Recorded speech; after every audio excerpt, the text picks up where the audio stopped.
Psycho. I'm Bush and Psycho Bush. Yeah, welcome. Badass bitches who love our food. Oh, hang on. Fuck yeah. I swear to God, it's giving me COVID. That's a huge thing. You buy internet stuff. We call each other cunt. We call each other mate, Bobber.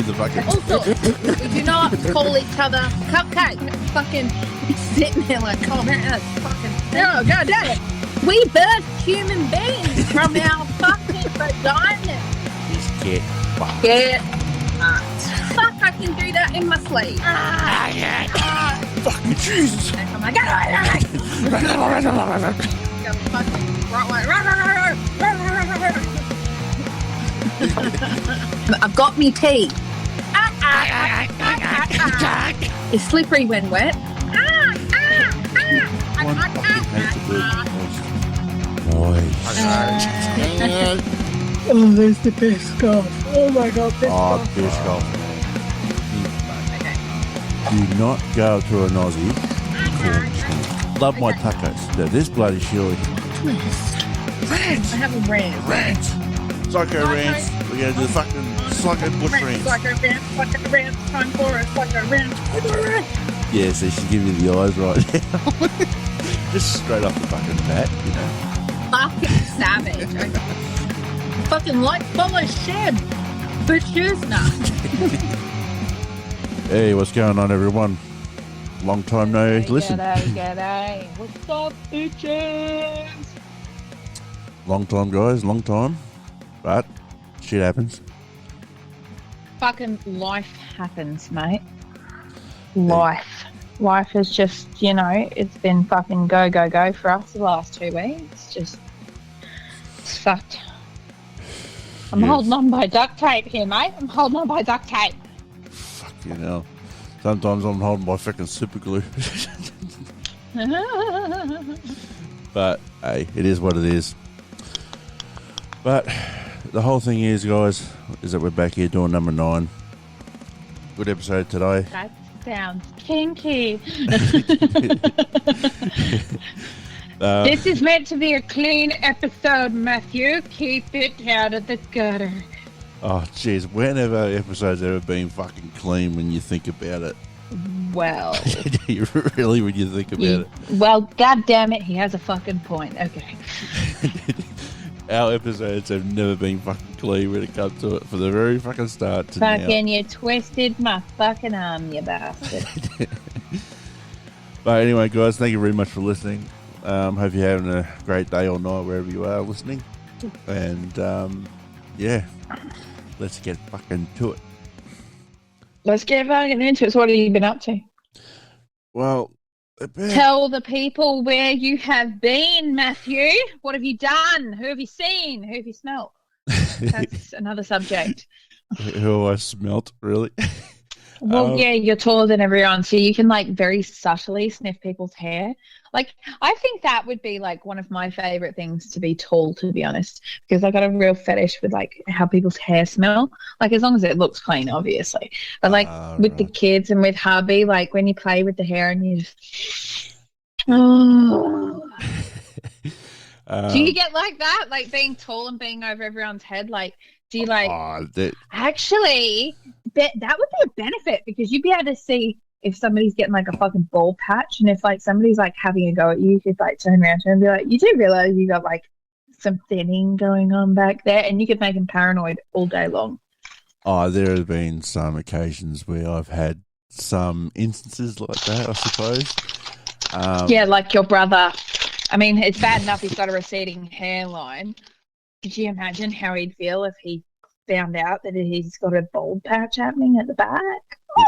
He actually already knows, and he's already said... Oh, no! Yeah, and he's already said that apparently if he goes, bald on top, literally bald on top, he's actually going to shave his whole head. I think with how far back his hairline is, already, I think he should just do it. And plus, he's a redhead.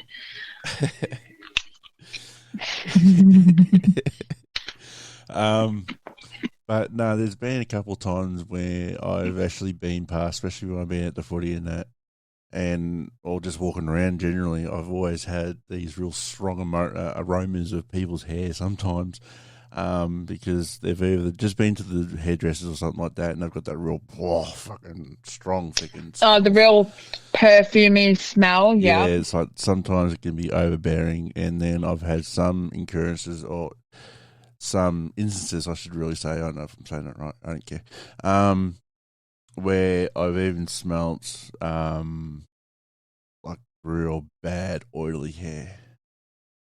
Oh, yeah, that really bad oily scalp smell. Ugh.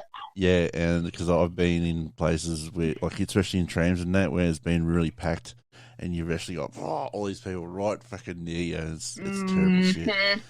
Oh, that would be horrible. Yeah, it can get. You see, a nice little trick for me is like if you feel like you're having like a bad greasy hair day, you spray, because like this is just for females, but males can do it too. It's actually a good tip. Spray your brush with your cologne, a couple of spritz, or your deodorants, and just whip it through your hair, because your hair blows in the wind. It's where all the heat escapes from your body, so you get like more perfumey smell all day long. I've never thought about that. I do it. Like my grandfather used to use Dettol. Oh wow! Get some fucking Old Spice in there, mate. You'll be good. the old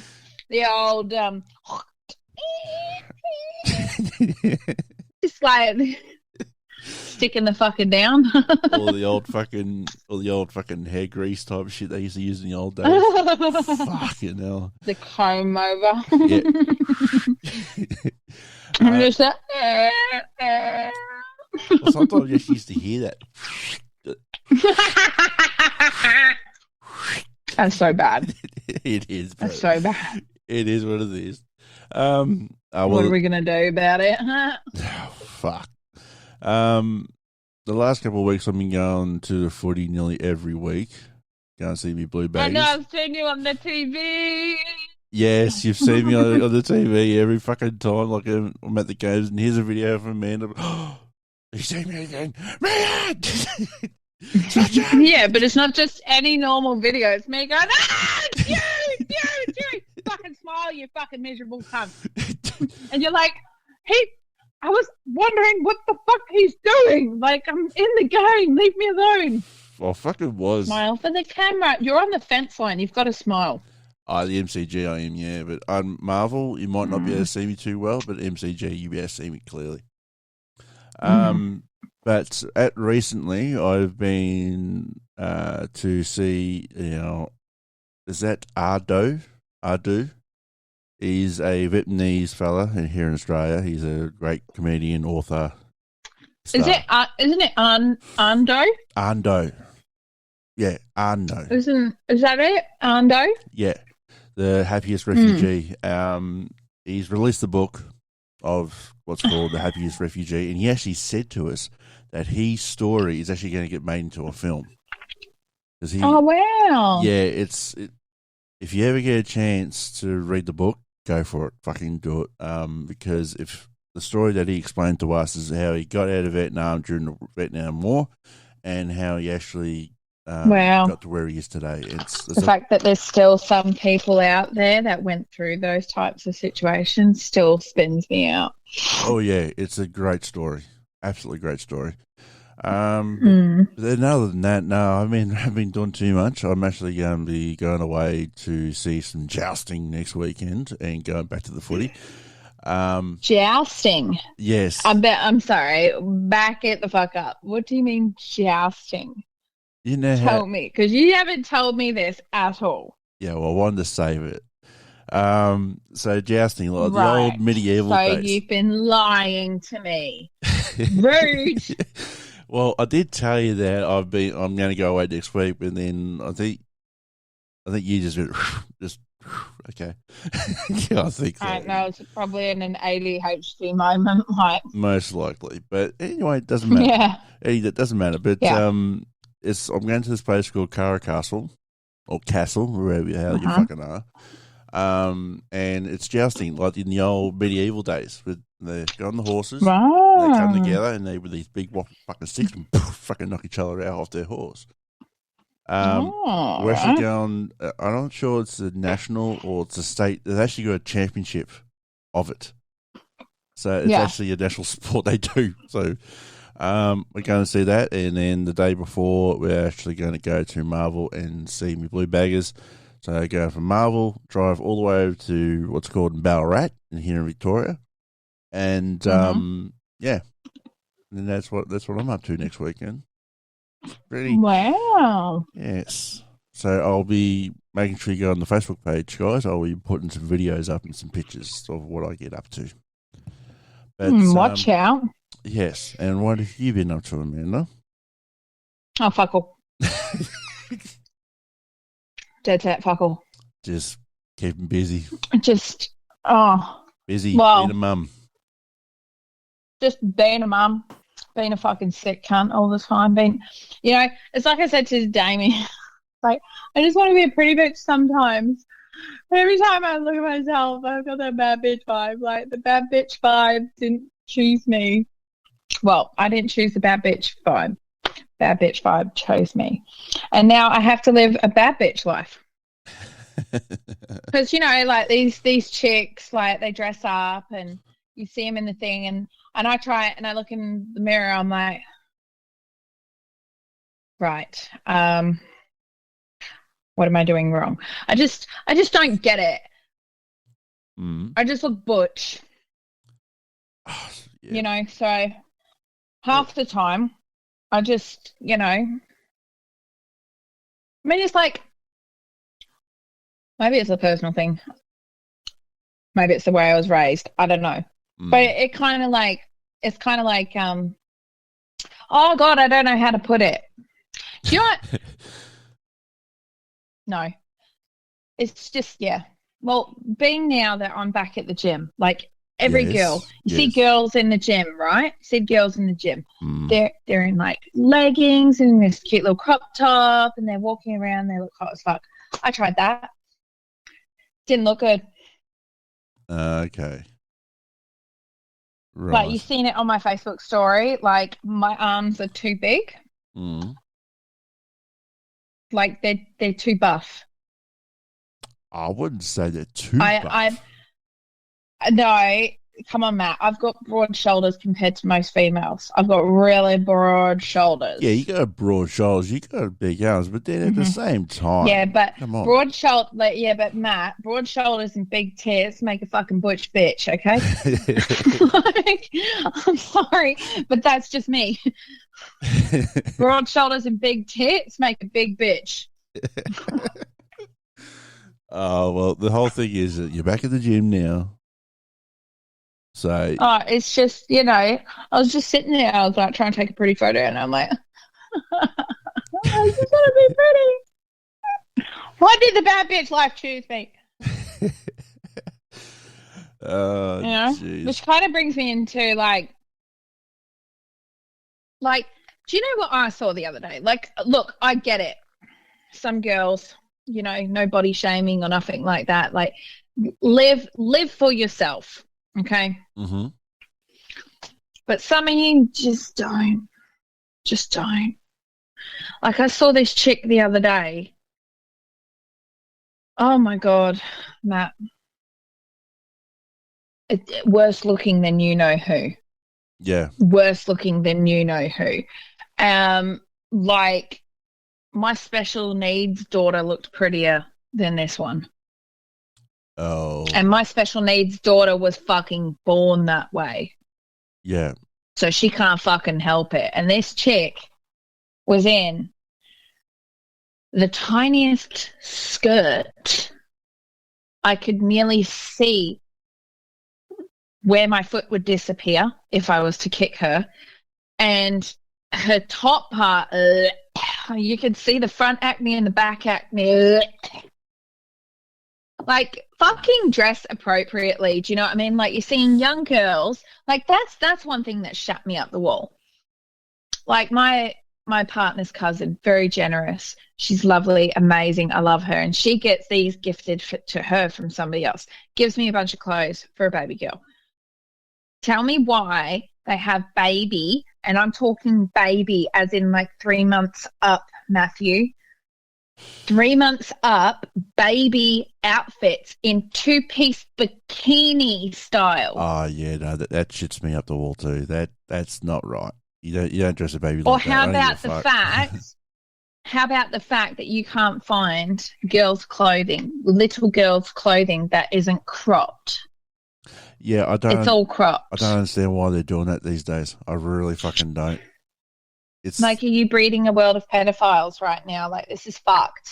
Oh yeah. And then you've got girls that are wearing fishnets that have got legs that look like the fucking leg ham from the fucking deli section with fucking fishnets on.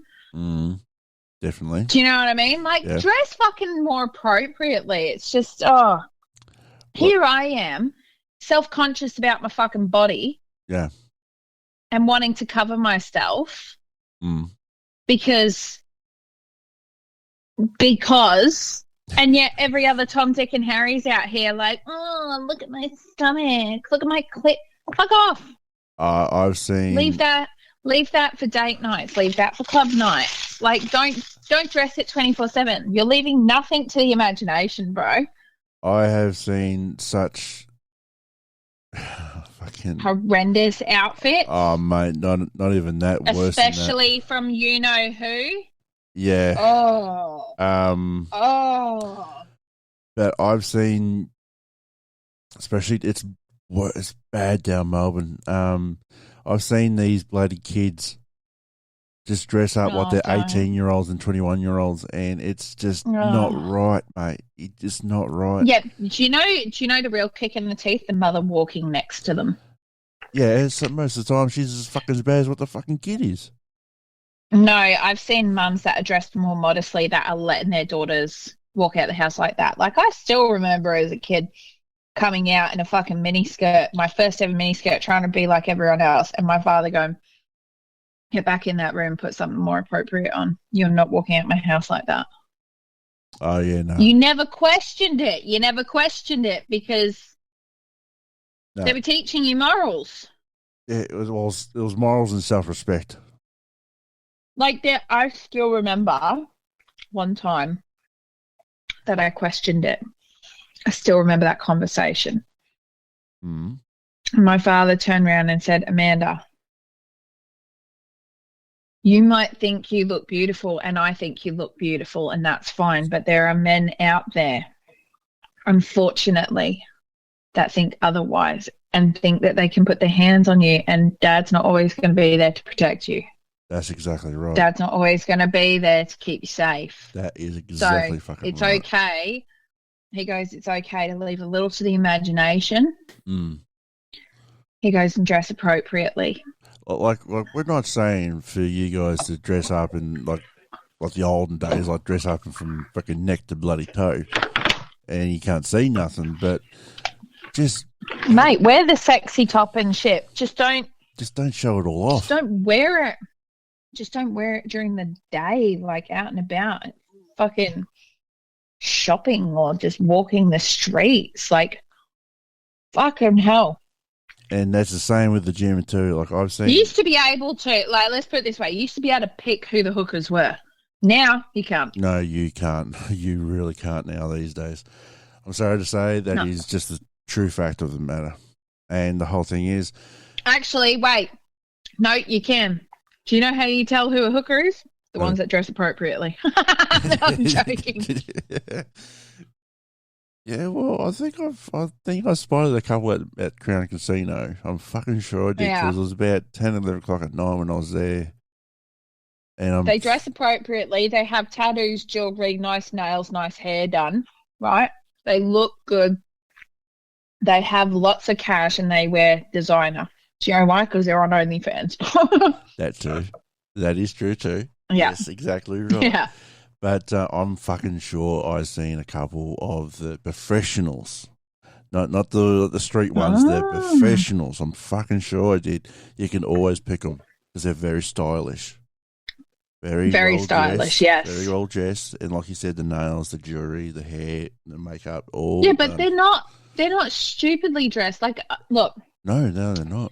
you know, say what you want about me and about my opinions on how people are dressing these days, but I've got mad respect for those people on OnlyFans. I do. Mm. Yeah, it's definitely. Personally, I couldn't do it because of what I've been through, and I couldn't personally fathom certain family members of mine. But I think the ones that are doing it are really brave, because those people have gone through so much and seen the real colours of so many people they held close. Do you know what I mean? Yeah. So I got mad respect for them. It takes a lot of courage to do what they do. When you really, really break it down, it takes a lot of courage to do it. It does. And do you know what? No matter what people say, Matt, oh, you know, you take and they try and downgrade that situation, like, so what? Mm. It's a demand. They're in the market of demand. Well, the whole thing is Sorry? No, it's all right. Go. Well, the whole thing is that people don't know their story of what they're going through. They could be doing it for their kids. They could be doing it just to survive for their kids. Absolutely. And make sure that the kids go to school. You know, it's just one of those things. Exactly. Put food on the table and just shit like that, you know. And really to actually put themselves out the way they are, like I said, it's a shit ton of courage and shit ton of bravery, what they do. Oh, yeah, 100%. But yeah, like you said too, they have to go through the worst of the worst when it comes to people. I would hate to imagine what they go through when it comes to their messages, what it comes to the responses, and the degrading bits as well as the good bits, I suppose. Yeah. And like I said, I got mad respect for them, bro. And do you know what? Just for them to face the public every single day, come out with the risk of someone noticing them, someone recognizing them, and having that constant fear in them, like, what if somebody thinks that they can touch me out here in the real world? Do you know what I mean? Oh, fuck yeah. And this is the side that people don't think about. Like, these people are human beings, and this is the best way they can make money. And just because you personally don't have the balls to do what they do, then don't get fucking salty over it. I can't stand people who get salty over it. I really can't. And the same thing is too, like you just said, just because you pay for their page or their service or whatever you want to call it, doesn't mean you can go up to them and abuse them, or you can go up to them and flirt with them, or, oh, I want your followers, you know, give us a kiss or give us a touch or fucking whatever. Oh, I'll give you $50. No.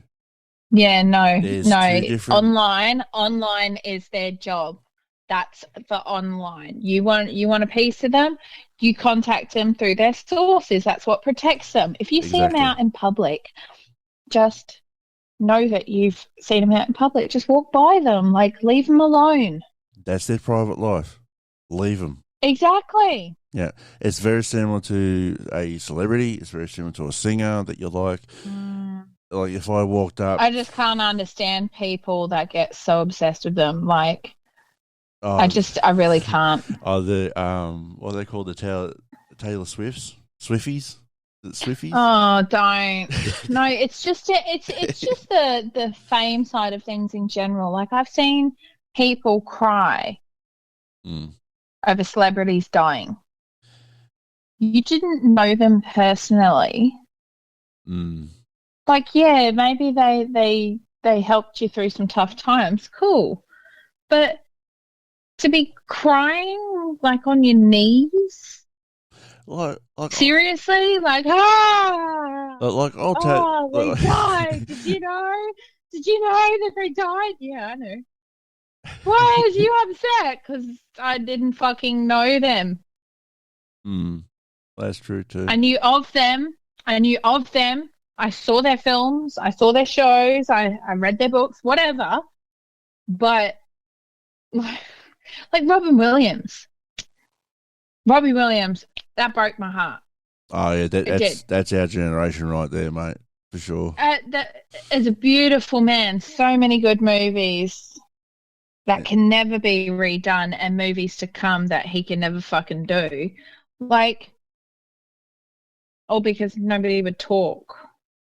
You know, kind of like our mental health situation. But that broke my heart. That broke all of the 90s kids. But you don't see us fucking crying about it. No, absolutely not. How obsessed people get to the point of stalking and shit. Like, just fucking get a life. Well, the perfect example for stalking and getting overboard with it is John Lennon. Now, I can't remember mate. Now, I can't remember the actual bloke's name, but the bloke who shot him dead because he was a super fan. And if I'm correct, he was a super fan. He got an autograph by him or something, and then he shot him. I'm fucking sure of it. But the thing that's the only one that I will really, not necessarily shed a tear for, but really be broken up about. The killer was Mark David Chapman, an American Beatles fan who travelled from Hawaii. He was shot twice in the back and twice in the shoulder with a .38 caliber pistol. There you go. Yeah, he was a super fan, that fella. He was a stalker, super fan, and he was out there, that bloke. Yeah. But the only real one... It was a crazed fan who hated him. Oh, it was the opposite. It says right here, crazed fan who hated him. Oh well, that might have been after they broke up, wasn't it? The Beatles. It must have been after. Tremendous loss. Crazed Beatles fan who murdered John Lennon. He was promptly arrested at the scene and remains behind bars still to this day. But what happened? How did John Lennon die? And why did Mark David Chapman decide to kill a man he once idolized? So on December 8th, 1980, John Lennon had a pretty normal start to the day for a rock star. That is, after taking a break from music, Lennon and his wife, Yoko Ono, had just released a new album called Double Fantasy. Lennon spent that morning promoting the album. First, he and Ono had an appointment with Annie Leibovitz, or whatever it is, the famous photographer, had come to get a picture out for Rolling Stone. After some debate, John Lennon decided he would pose nude and his wife would remain clothed. Leibovitz snapped what would become one of the most famous images of the couple. Both Ono and Lennon were thrilled with the photo. This is it. When he showed them Polaroid, this is our relationship. A short while later, crew from RKO Radio arrived, blah, blah, blah, blah, blah.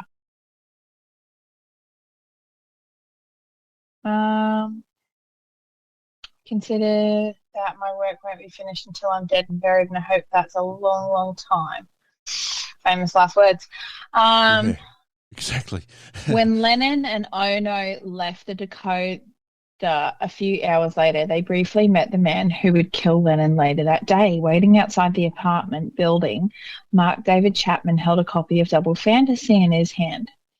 Ron Hummel, a producer who was with Lennon and Ono, remembers the moment well. He recalls that Chapman silently held out his copy of Double Fantasy, which Lennon signed. Chapman was silent. Hummel said. John asked, "Is this all you want?" And again, Chapman said nothing. Unsurprisingly, Chapman also remembers this moment. "He was very kind to me," Chapman said of Lennon. "Ironically very kind, and was very patient with me. The limousine was waiting and he took his time with me and he got the pen going. He signed my album. He asked me if I needed anything else and I said, no, sir. And he walked away, very cordial and decent man." But Lennon's kindness to Chapman didn't change anything. 25-year-old who was living in Hawaii at the time had specifically flown to New York to murder John Lennon. Although he had considered other celebrity murders, including John Lennon's former bandmate Paul McCartney, Chapman had developed a specific hatred towards Lennon. Chapman's animosity towards the former Beatles started when Lennon infamously declared that his group was more popular than Jesus. As time went on, Chapman began to see Lennon as a poser. On his last day of work as a security guard in Hawaii, Chapman signed out of his shift as usual, but wrote John Lennon instead of his real name. He then prepared to fly to New York. But before killing John Lennon, Chapman apparently wanted an autograph first. After Lennon obliged, Chapman slunk back into the shadows near the apartment. He watched as Lennon and Ono got into their limousine and drove away. Then he waited.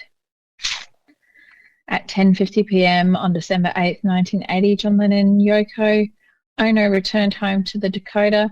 Chapman later said John came out and he looked at me and I think he recognized, here's that fellow that I signed that album earlier, and he walked past me.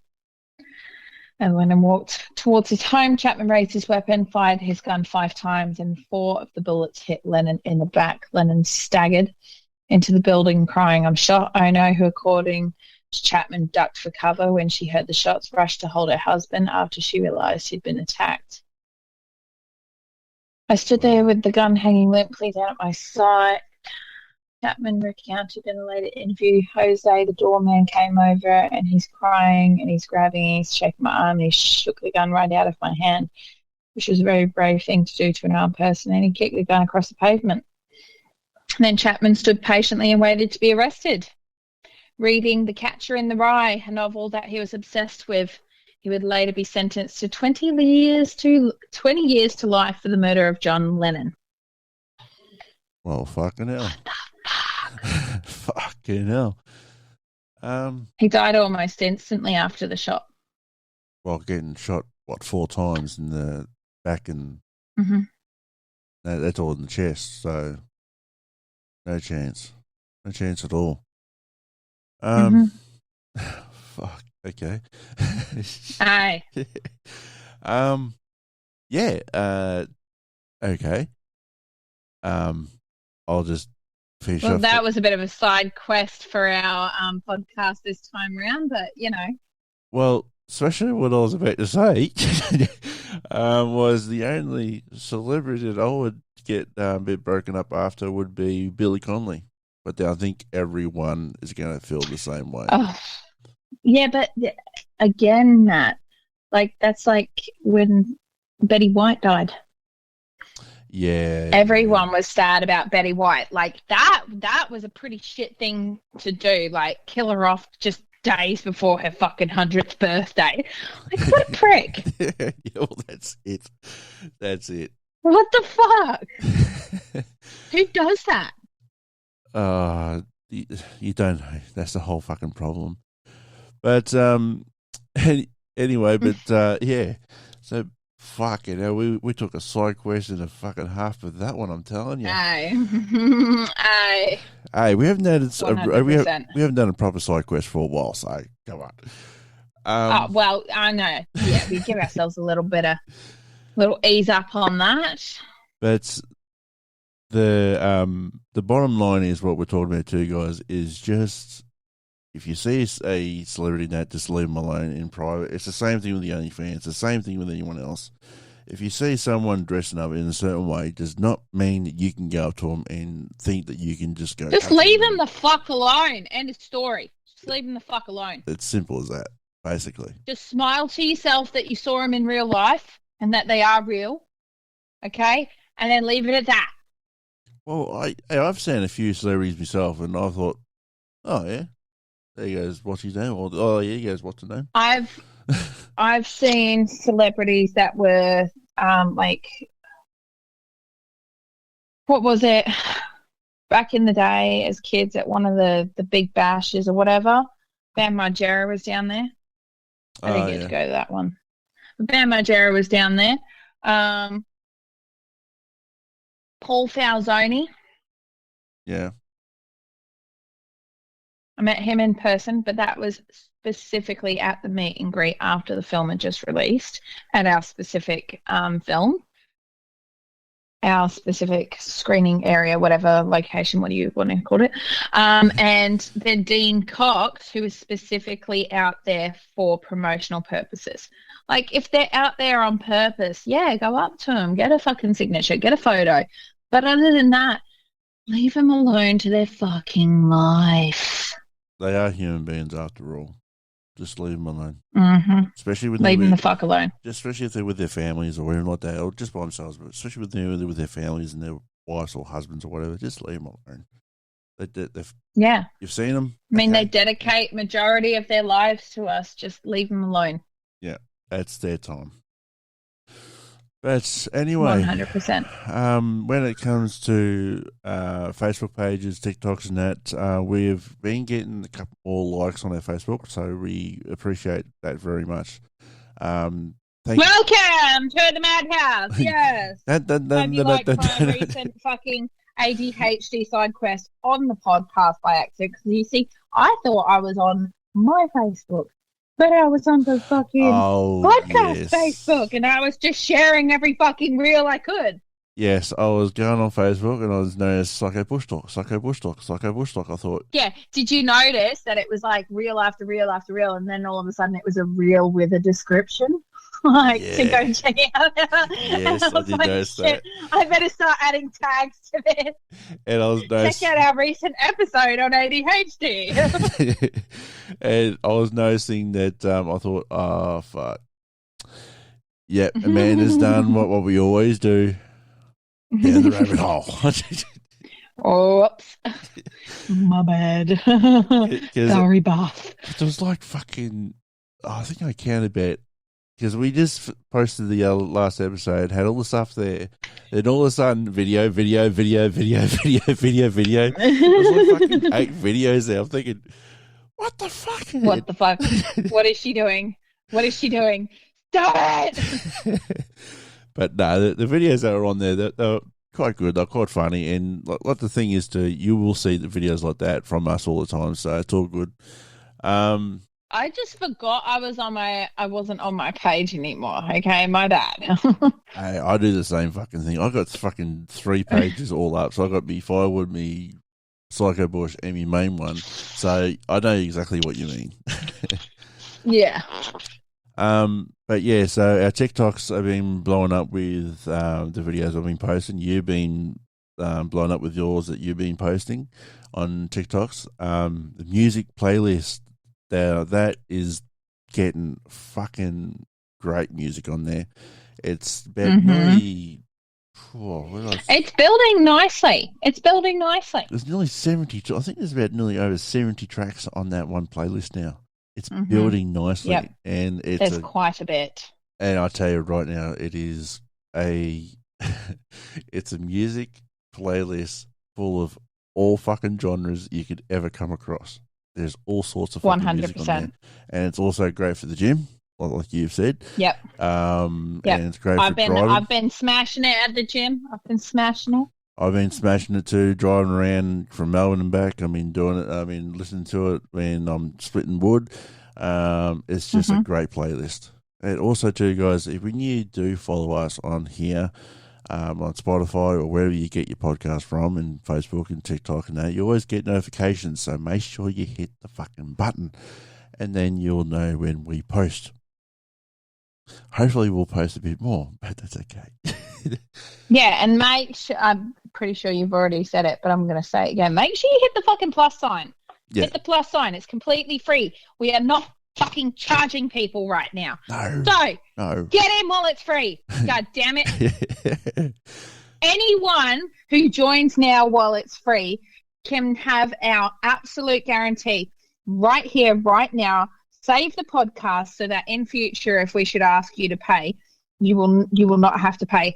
But anyone who puts that plus sign in and follows along with us now, when we do go for subscriptions, you will not be charged. You'll be under a special VIP promo right here, right now. As I said, you will never be charged if you join now.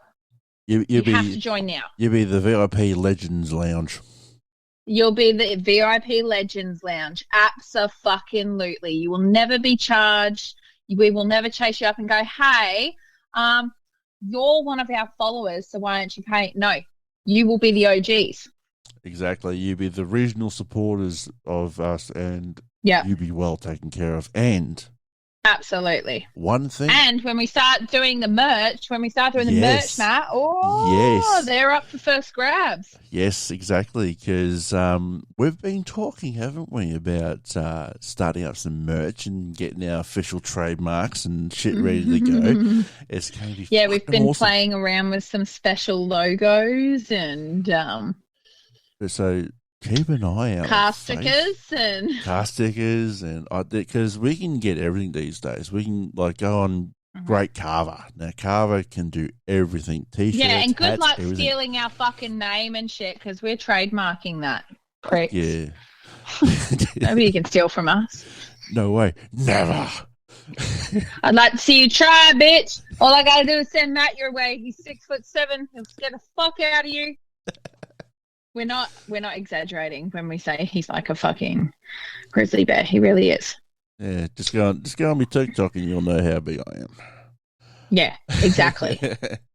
And no, ladies, that does not mean a picture of his cock on there. So, keep your mind out the gutter, you dirty bitches. Although he is single, okay, so it is possible. So make sure you hit him up on the DM.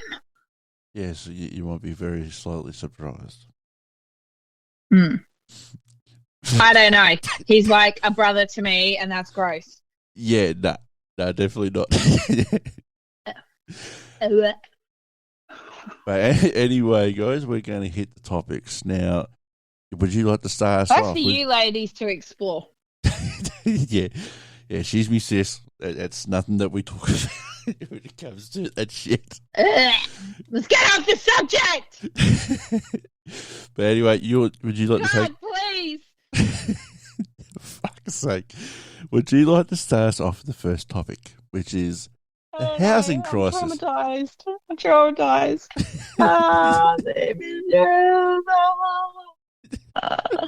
Anyway. Where are we at? All right, first topic of this episode. All right, guess what I've just seen? Espresso chocolate mousse. Oh, I must explore. Okay, guys, we're going to halt this for a minute. Explain. Oh, I'm getting Uber Eats for Spudshed, and they've got this thing that where is it? Where did it go? I just added it to my cart. Espresso mousse. It's Tatua espresso mousse. Oh, you better send me. You know how you get like chocolate. You know how you get like chocolate mousse in a can. This is like espresso mousse. So I'm gonna get some, and I'm gonna sit here. Comes in one of them. That canned cream stuff. Oh yeah. Yes, because you can get chocolate mousse version, and apparently you can get espresso mousse. Oh, you can get normal cream. You can get chocolate, which actually does taste like actual fucking chocolate mousse. It actually does taste like chocolate mousse. So it's good. Fucking beautiful. It's like one of my favorites. It's so yummy. It's enough. So enough on the episode here. So yum. You'll be hearing on it and on my end. Yeah, or you hear from us. Hey, it's like people are like, oh, this would be good for the bedroom. Fuck off! I want to eat it myself. Yeah, fuck that shit. Fucking put it on your buddy. Fuck off. That's for my mouth. I'm a fat bitch who likes to have food, and I'm not sharing. Not sharing. Go away. And you keep your fucking strawberries too. Fuck off. Oh, fuck. Yeah, keep your fucking strawberries. Wait, what's wrong with strawberries?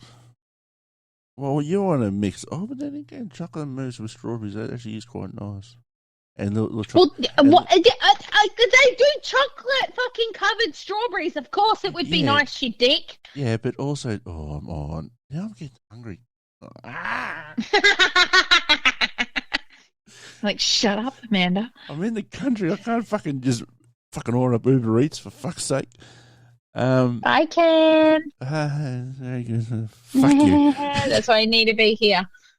Yes, I know. I'm working on it. I'm working on it.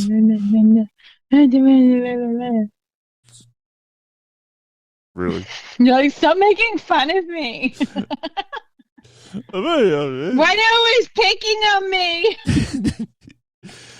Oh, fuck's sake. We are so side questioned on this episode. Fuck. I don't give a fuck. It's been a while. It has been a while, so prepare yourselves, people. This is going to be a long episode.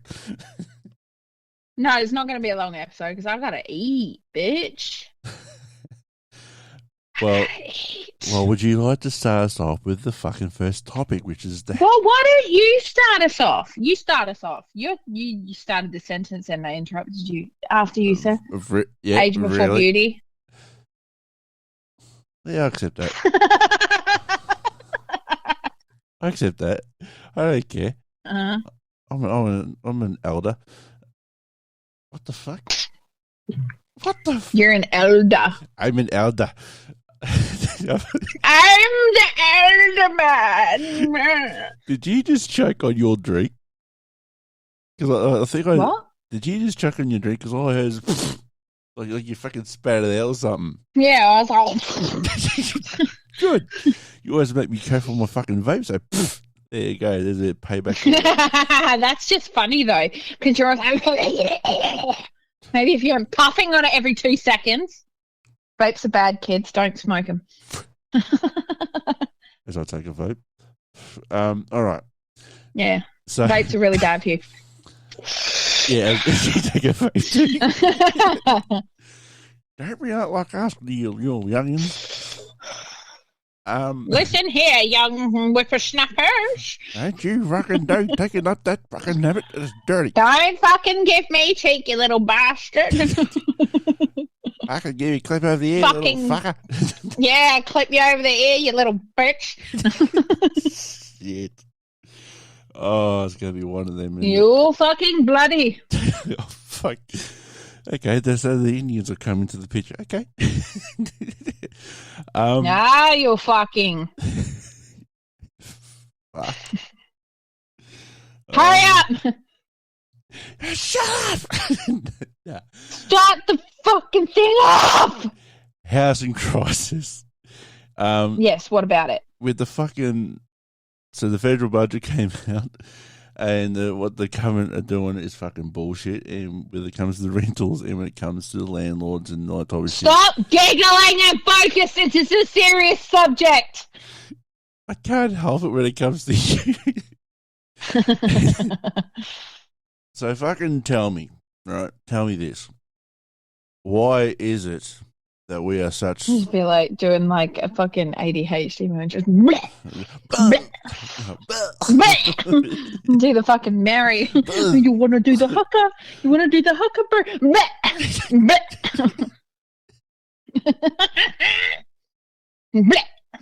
Fucking...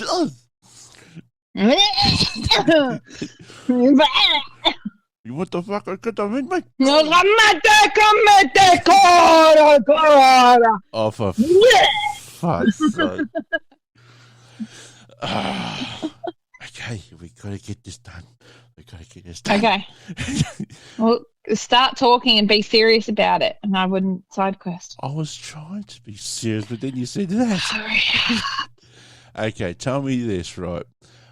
How or why is it so hard for the government to realise what the fuck is going on with the housing crisis that we got here in Australia? Mate, like it's been screamed to them no end in fucking Parliament by every fucking person in Parliament. Like, put a fucking freeze on the rental increase. And put a freeze on it. And understand that there is a cost of living fucking situation going ahead too.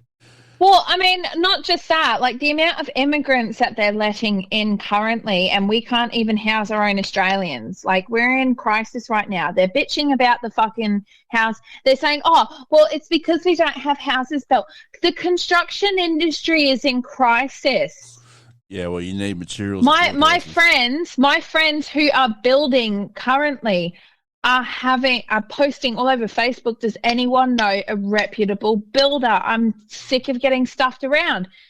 The construction industry is in fucking crisis. It's actually in dire crisis. Do you know what? Do you know it's in dire crisis, and it's because they can't get the workers in. Exactly. They can't get materials in. And do you know? They can't do nothing. Yeah. Why can't they get materials in, Matt? Because there's a massive shortage of every single fucking material. Because there's nothing How? coming in. Because How? well, because of COVID. They'll say because of COVID. Of course, they'll say because of COVID, because everything got all shut down. But Yeah, but I don't get it, Matt. We live in one of the most abundant areas of the world. Our country is abundant in minerals, in resources, in everything. oh yeah, no, Why the fuck aren't we locally sourcing? Probably because You want to boost the economy and drive prices down. Buy local. Stop buying international. Well, don't open up that can of worms. Well, it's the same deal, right? Is why? Look, I will open that can of worms. Yes, buy international when it's available, but at the moment, because we are in crisis, buy local. Get the fucking houses sorted. If we are going to get all the houses sorted, we're going to get materials here, right? We got to start manufacturing shit here in Australia. Yes, and that's the problem. They've stopped manufacturing everything and just trying to outsource it. Like, stop. And it's all because, we want net emissions by 2020. If you want to know more about what we're talking about right now, go into my past episode and check out the one what Australia needs to do and all those type of episodes too. You'll see a guest named John, and listen to those episodes. I really recommend you listen to those episodes with the shit that we're talking about now, because I'm going to be explaining it now. Now, when it comes to our steel, where does the steel come from? Does it come from us, or does it come from anywhere else? It should be coming from us. Right. Because you got like brands like Blue Steel and all of that, and the the roofing corrugated iron places and stuff, all of them, yeah. Exactly. Now, where does our iron ore go? Everywhere, doesn't it? China, USA, everywhere. Yep, so does our lithium. Yeah, and so does our trees, our wood. So does our gold, so does our jewels, so does our diamonds, so does our crystals, everything. Our gas, everything, because we've got one of the biggest gas deposits in the world, right? Yes. Now, what he explained to me was, I've actually got a couple of mates who have actually explained this to me. Our iron ore gets sent over to China, melted down, turned into steel, then we sell it for, say, let's just say spitballing $100 a ton or $1,000 a ton, right? We buy it back, our steel, our iron ore, back from China for $5,000 a ton. Steel plates. What the fuck? That doesn't even make sense. Exactly right. There's another thing too. Our trees, right? They get sent over to China. I'm going to name China in a couple of things here, so bear with me. We send our shit. Wait. How does Trump do it? China. China. He actually sounds China. He actually sounds like a Chinaman even fucking saying China when he actually says it. But all our shit goes over to China and gets manufactured over there, and then gets sent back over here for nearly double, if not triple the fucking things. Now, Mel Gibson done a fucking interview years ago about this, and he's fucking back on the money about that too. There's steel companies overseas that are telling Australians to make up a steel company, right? They're saying to us, we have to buy. We would fucking make tons, mate, and we could drive down that inflation price so fucking quickly, mate. If we done our own wood here, our own steel here, that look like we used to fucking do, our own petrol. I can understand why we don't do our own wood. Look at our country. Look how hard it is with the weather. Yeah, how hard it would be for those trees to flourish. But I understand that we have the hardest trees. Yeah, we have the hardest trees. That is true too. But there is a specific tree that we have down here in Victoria, which is called blue gum. That is being genetically modified. Yep. Well, you know blue gum. That is your dining rolls. That is your furniture. That is nearly all of your wood stuff. Like, and do you know what? If they want to stick to their net emissions, like half of these machines don't use fuel. No. To run these machines. No. Like, yeah, if you're out in the middle of bumfuck nowhere, no problem. But if you have a warehouse where it's being run, it runs off of the electricity. What happens with the electricity? What? What happens with the electricity, Matt? Australia sources the electricity for them. Of course. So it's more money back. I just had a brain fart just then.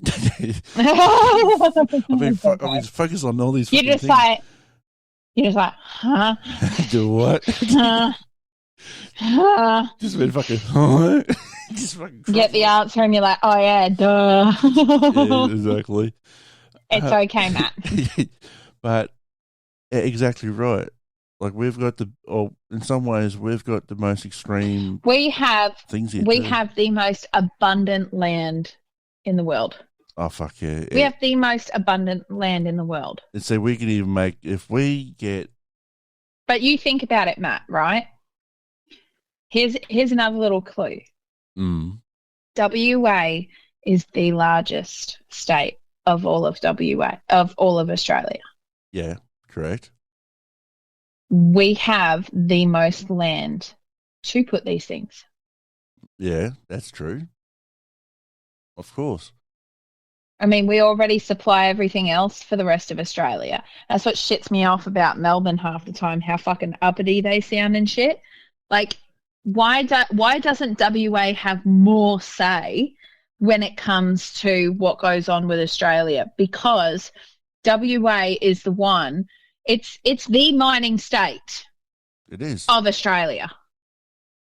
Well, every second to third household. I'm going to check the stats on this. Every second to third household in this state in Western Australia is a FIFO, at least. And I think the close second would have to be probably Queensland with Mount Isa and that. And the mines up at Queensland too, but WA is the majority when it comes to mining. There are some in South Australia, but that's mostly opal and gold, I think, isn't it? South Australia?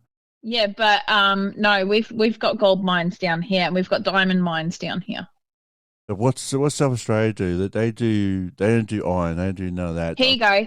There is a current estimate of 60,000 FIFO workers in WA. And according to a 2018 report by the Centre of Transformative Work Design, the majority are men. Numbers are set to skyrocket as iron ore construction projects continue to ramp up in the Pilbara. Well, there you go. Let those fucking numbers sink in. But well, that's exactly right. And like that's the thing, Matt. This state also employs between 6,000 and 7,000 interstate FIFO workers who fly in from other states, with many coming from Queensland. Well, there you go. There you go, people. There you go. Where I live is my husband's a FIFO worker. We are the FIFO worker. We are the mining state, but we've still, even when you look at our capital city and where everyone's placed, Matt, you've seen it when I've been driving. You've seen the country surrounding us as I'm driving along. It's mainly bush. It's mainly rural. Even in the suburban area that I'm in, it's still a lot of greenery. We've got the room. Put the fucking places here. Give us more fucking work. Exactly right. Exactly. Start belting out these houses. Like, you can't belt out more houses when there's a fucking construction crisis going on, number one. Number two, why are you bringing in more fucking immigrants? 100,000 immigrants were allowed into Australia last month alone. And what I've got at least 6 or 7 people down at the local pond park, right, where that girl was sexually assaulted over the weekend.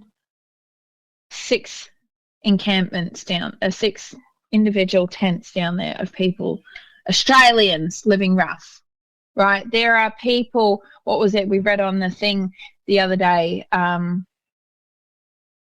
people living in caravans with young children. Yeah, tents with you, even in tents. That were, but the thing is these people were long-term tenants, 7 years in a property, and then boom, and he's like, nah, I want more money, so I'll kick you out and get somebody else in, charge them extra. Exactly right. And the whole thing is right? that they've got this policy now where, now I'm not 100% about this, but what I've heard is that they've got this policy now where if an immigrant family comes in, they've got their house, they can get a car, they can get all the supplies they need, and they've fucking got a job lined up and ready to go. Yep. Now really tell me how fucking fair is that? When it's very fair. When Aussies are fucking struggling even to get a fucking car, they're actually living in their car because they've been kicked out of the house. I've even seen that a fair fucking bit. Well, it's like I said to you, Matt, like, I'm currently nervous. And if me and Damien get kicked out of this house, like, we've been here 9 years. If we get kicked out of here, we're going to have to live on the street. Well, it's like here. In our cars, because our family doesn't have a big enough property for us. Exactly. It's like, actually, me and Mum were talking about this the other day, actually, about us as well, because we've been living in this house. Oh, shit. Nana was turned 70. A long time. About 13, 14 years, I think we've been living. About 13 years, I think we've been living here. Give or take. Yeah, give or take, yeah. And we're paying $470 a week here at the moment. And Mum's really worried that it's going to go up to $500. She can't afford that. Well, maybe your brother needs to pull his finger out of his fucking hole and start contributing a bit more. Like, there's both of them there. Oh. Like, you can't pay one cost for a couple. Like, you need to pay for double the amount of fucking electricity, but that's a different fucking story. That's a completely different story. We're not getting into that about your fucking brother, because I'd have him on lamb shanks. But what the government should be doing, that is one of the main points that we're getting here. What the government should be doing. Well, it's like I said, what we should be doing, right? And this was my plan all along. Take a fucking age limit off apprenticeships. You want people in the construction industry? Take the age limit off apprenticeships. Exactly. And match the minimum wage for their age. Simple. Well, you can't get really any more simple than that. If you want to pay... They're always talking, right? They're always talking about Australians taking on new jobs, but how can they do that when you make it fucking impossible by saying, oh, yeah, here, have this new job. Oh, wait, you haven't got the qualifications. Because he's 40, because he's 50. And it's something that me and my father spoke about, me and Jeff. And as he said, he goes, it's like the paperwork these days. It's how bad the world has gotten. It is how bad the world has gotten, Matt, that, I mean, I'm not going to say who, but one of my friends, a person that she works with, this person that she works with even said he is sick to death of the checklist. And I said, what do you mean a checklist? What checklist? He goes, she said, the checklist, are they coloured skin? The majority, yeah. How old are they? How old are they? Are they male or female? Do they identify as? And if they tick any of those boxes, they get the job automatically, and it shits him up the wall. As he said, he goes, I've just had to hire this female that has no fucking experience because of the numbers and the list. That's what I was telling you the other day. Yeah. Whereas I could have hired this guy that's fully qualified. Yeah. But I can't now. It's the same deal with the fucking immigrants. It's the same fucking deal. But what I'm saying is with the apprenticeships and stuff, you want more people in the construction industry. You want more people in these, industries and this and that. Drop the fucking ageism. Drop the age. Just on a job application, take away, are you this, that, are you black, are you white, are you fucking blue with fucking pink polka dots? Take that off. Take off the age. Okay? Unless they are just Are you over the age of 18? Just change it to that. Yes, I'm over the age of 18. Yeah. You know, the legal working limit. As long as you're above that age, you're fucking sweet to go, right? And take off, are you male, female, they, them, whatever the fuck it is. Take all of that off and just judge a person based on their qualifications. And if they've got none and they want an apprenticeship, take them on. Just give them a go. You want people off Social Security, you want people off Centrelink, fucking put anyone in an apprenticeship. Give them a shot. Well, that's it. Well, the other thing is to maybe say the old Aussie saying, right? Have a go. Exactly, but we're not allowed to have a go anymore. Actually, the real saying is, give them a fair go. That is one of the oldest Aussie sayings of all. But there's just no such thing. They don't do that no more. There's just no such thing as that anymore. There's nothing like that. Like they put through, everyone's going to get tax cuts, to relieve and blah blah blah. How is that going to relieve us? How's a tax cut, right? Oh, if we don't tax them X amount, then they'll have an extra $150 a week. Well, how far is that $150 a week going to get when in actuality, now that we can eat, suddenly the rent's gone up again, so that $150 has to go on rent now. And how good is that going to do if we can't afford to live anywhere? And this is also too, right? Water's going up, gas is going up. Yep. The food is going up. And electricity. And electricity is all going up. Just the other day, I went to the supermarket to get some couple of odd bods in the supermarket. I only had, how much shopping did I do the other night? Because I was talking to you when we were doing it. I got about probably 10, maybe. A week's worth? Not even that. Probably just a couple of odd bods, right? About 20 themes I think I got, or items I got. It cost me over $85 for just a little 2 bags. $85.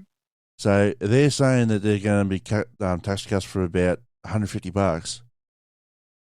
Well, that's just. Where's it going to go? What's that going to do? Like an average shop for an average family will cost you between $150 to $300 for just an average, like bare minimum type shop these days. But you're probably you're better off to fucking say this than me because you've got a proper fucking size family. How much does it cost you? Okay, so if I'm buying takeaway, and this is what shits me up the wall about people that say that fucking takeaway is fucking cheaper. It's not. That's fucking not. It's no way it's fucking cheaper. Okay, for my family, the cheapest place for us to get anything, like any takeaway, is actually, I think it's McDonald's.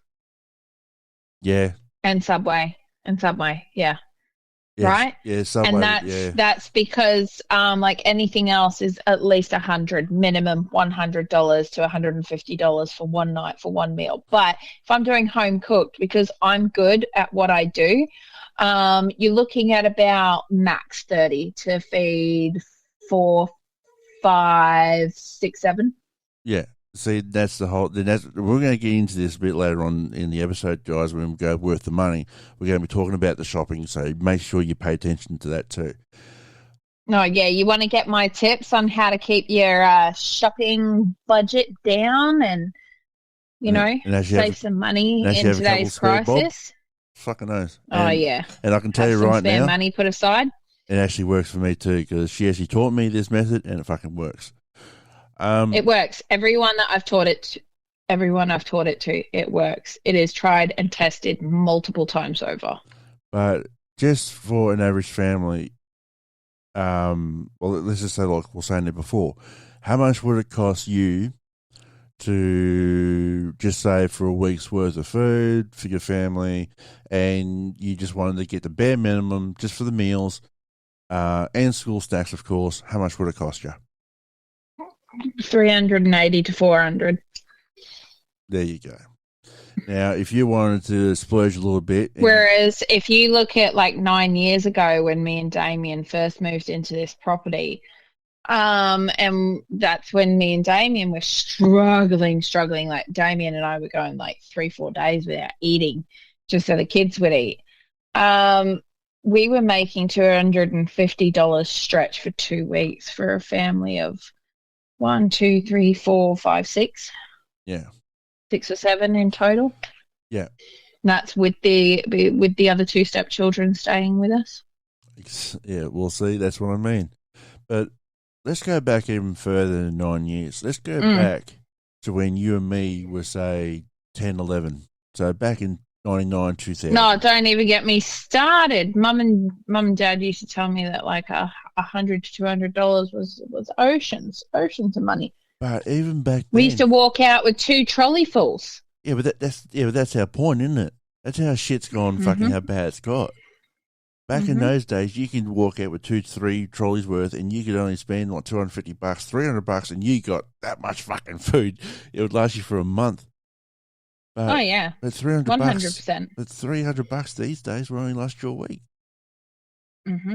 How is the government? Well, it's like I said, if the government wants to fix some shit, how about you halve the fucking wage that the government takes home? How about the politicians take half the fucking wage? Yeah. I bet you they couldn't fucking survive on it. Do you know why? Because they like living the life of luxury.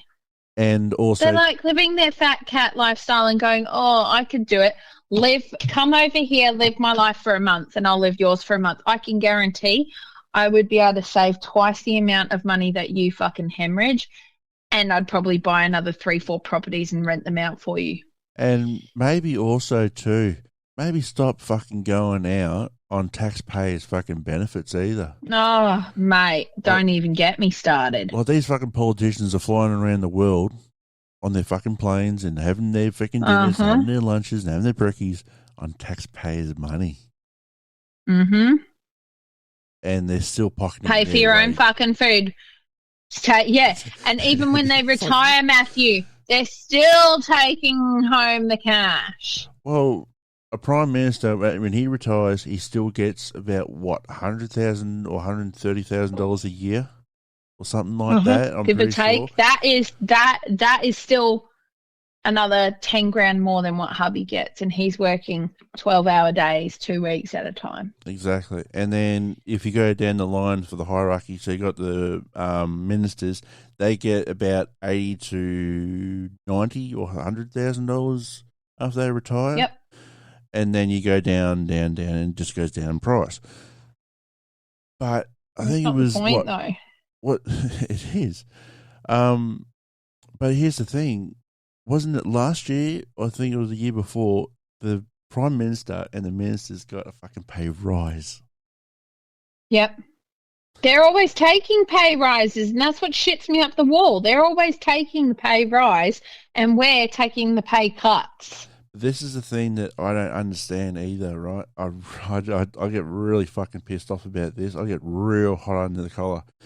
Is that when there's charities and that type of shit, right? And there's something that's, because it was on the news there about they found out a way how you can fix up a spinal issue and you can walk again, right?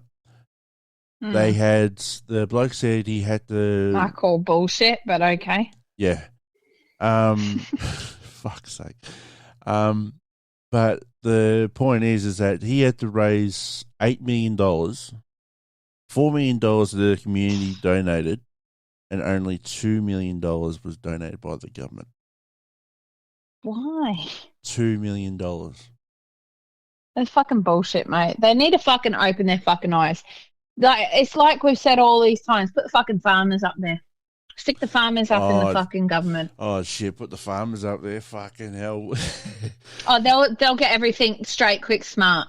Oh no! It's like everything that people have gone on about when it comes to Trump, right? Like everything that my aunties talk to me about how much good Trump actually did that people don't talk about, because he was an average Joe. He grew up around, he was a billionaire off his own fucking back because he did the right things. He's a businessman at the end of the day. He wasn't a politician. He was a fucking businessman. He knew how to make deals. The whole thing is with Trump too. There's actually been a movie about him. He went broke and he got fortune. He went broke and he went got a fortune, and he went broke again, and then he just kept building it up every single time. Until now, he's like a multi-billionaire. It's like fucking Gates and all the rest of the shit. But the whole thing is that at the end of the day, he was just an average fella. He wasn't someone who was actually brought into politics and was more brought raised into politics. He was just an average fella, right? Exactly. But the point that you were saying there before about bringing the farmers in, they will literally turn around and they'll say, right, we got a job to do. Right, let's get cracking. We got a job to do. Fuck, let's get to work. And they will fix all that shit up in no time.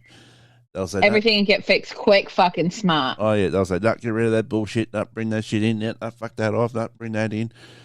They will make it so fucking run so fucking smoothly. It would just, it'll be like people would sit there and go, oh, we've got to do something like this to fucking do that and make it look like, fuck off, not doing that. See ya.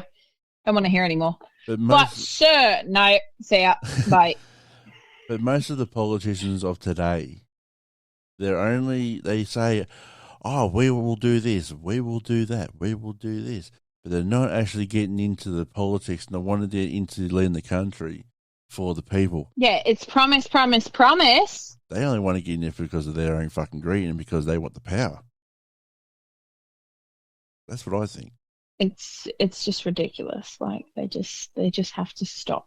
And just push their own agenda. They don't give a fuck about the people. No fucking way, do they? No, they don't. So how they're just fucking over it. How is this so-called fucking government that we've got, and not just in Australia too, but in many different countries I've seen on the news and shit, how are we supposed to have the world leaders of today caring for the people when they don't give a fuck about the people in the same time? Like, why can't the world leaders of these so-called UN get their shit together? If we pulled all our resources together in the UN, just not for example for Australia, let's say for the fucking world, mate. Plain and simple for the world. If we pulled our resources together and actually worked together as a unit, mate, there will be... Oh, mate, if they stop thinking of themselves and start thinking of the people, it'd be a whole different scenario right now. Mate, it'd be a much happier world, man. It'd be so much better. And it would. But they don't care. No, they don't give a fuck. All politicians and leaders of today think about is greed, power, and their own agenda. And that's honestly what's going on with them. But just turn around and just say that tax cuts will help us. Well, yeah, no, the tax cuts aren't going to do shit. Where? That's like fucking. Where? That's like trying to polish a turd. Yeah. Just doesn't fucking work at all. It does not fucking work at all. But with that, well, we're talking about food there before, right? Now, there's been some shit in the news about Woolworths and Coles being held accountable. Don't even get me started on that in the fucking federal fucking budget. From what I saw about those bastards, with how much billions of dollars they profited in their fucking price gouging fucking bullshit. Well, right? And what's the outcome in the federal budget, Matt? What's the fucking outcome? What we'll do is we'll have somebody investigate and compare prices to help the general public going forward. Fuck off! Fucking find them. Tell them to give the money back to the community. Well, I think that's actually what they did. A day. Do you know what? They should have a day. They want to drive inflation price down and get people buying locally again. Sweet. Drive the prices down. Have them. Have everything in the fucking store for one fucking day only. Every month. I tell you right now, if they done that, every month, a random, no pattern to it. No, okay, we're going to do it on a Tuesday of every second week of the month. Nothing like that. No, just choose a random day. Just go, should we do next week? Yeah, we'll do next week. Okay, let's surprise them for tomorrow and then announce it everywhere. And the thing you watch the fights happen. Watch the fights. like it was with COVID times with the fucking dinner rolls, yeah. No, it'll be worse than that. It'll be store-wide, Matthew. Everyone will be fucking... They won't even care what they're buying. They'll just take it because it's half price. Why are you calling me Matthew all of a sudden? And I hate to say it's because people are stupid. Yeah, when you get a whole heap of people and to say, look at this nice shiny thing, take it. We don't turn from humans. We turn from humans to fucking, I'm sorry to say, but we turn into monkeys. Animals. Yeah, we turn into animals. And we turn into savages. Yep. Mm-hmm. And I've seen it personally, and I'll tell you what, you probably have too. Like I'll bring it back up. The COVID times when everyone was struggling for food and water and shit and toilet rolls and all that type of crap. Don't even get me started on those times. People were absolutely fucking stupid with it, mate. But that's absolutely stupid. That's the point, but it'd be like that. That's exactly how it'd actually be. Mm-hmm. Like you said, it'd be worse. No, than that. It'd probably be worse than that. Yeah. And then you would have someone fucking. Yeah, I don't even want to fucking bring that one up. Just there'll be shit happening to people outside the shops. Yeah. Yep. And that's really in some ways it'll be borderline to anarchy, complete anarchy. And if you don't know what that word means, utter anarchy. Complete and utter anarchy. Don't think too much into it. Yeah, oh fuck, I'm not. But so when it really comes down to it, Woolworths' boss had to step down. He was more fucking shot off. But I'm bloody sure Woolworths, because it was on the news, wasn't it? Woolworths had to pay a fine of millions of dollars to who? What, to the government? What are they going to do with it? Fucking probably waste it? Probably take a fucking holiday after fucking Fiji or something? Well, look at how much money they're pouring into the fucking housing. Oh, fuck all. Well, it's not just housing either. It's the infrastructure as well. The holes here in fucking Victoria and got fucking massive holes in them. They're spending too much money on trying to go for the clean fucking energy shit and cutting our emission prices, our carbon footprint, blah, blah, blah, blah, blah. They're putting too much into solar and battery research. And they're pouring it all into that when you should be cutting off the fucking immigrants. I'm sorry, but if you can't house your own Australians, you shouldn't be housing immigrants. But, you're putting everyone in crisis now. Well, when you really and you're putting immigrants on the street, why would they escape their country just to come here and live in their fucking car? But we're not talking all immigrants either. We're talking about the ones who just come in for just to bring people in. The ones that we would like to help are the ones who have been coming in properly. The ones who actually want to live here and actually give back to the country, not just take. That's the whole thing too, right? Mm-hmm. But if they want to change shit, like you said, they have to cut out the immigrants. They can't come. They just can't. Yeah, fuck. They just fucking making up your words today. They just can't keep bringing them in. Because we've got to help her. I'm sorry, this is going to sound really harsh, people. I'm sorry, but we got to help our own. We got to help. Yeah, we do first. Look, we're not the kind of people like me, Matthew, and me specifically. I can't speak for all Australians. There's still a couple out there that paint us with a bad brush. Matthew and I specifically aren't the type of people that are like, fuck off, we're full. Right now. Like, if I go down to my local beach right now, there are cars after cars after cars of mothers and children sleeping in their car, scared every fucking night.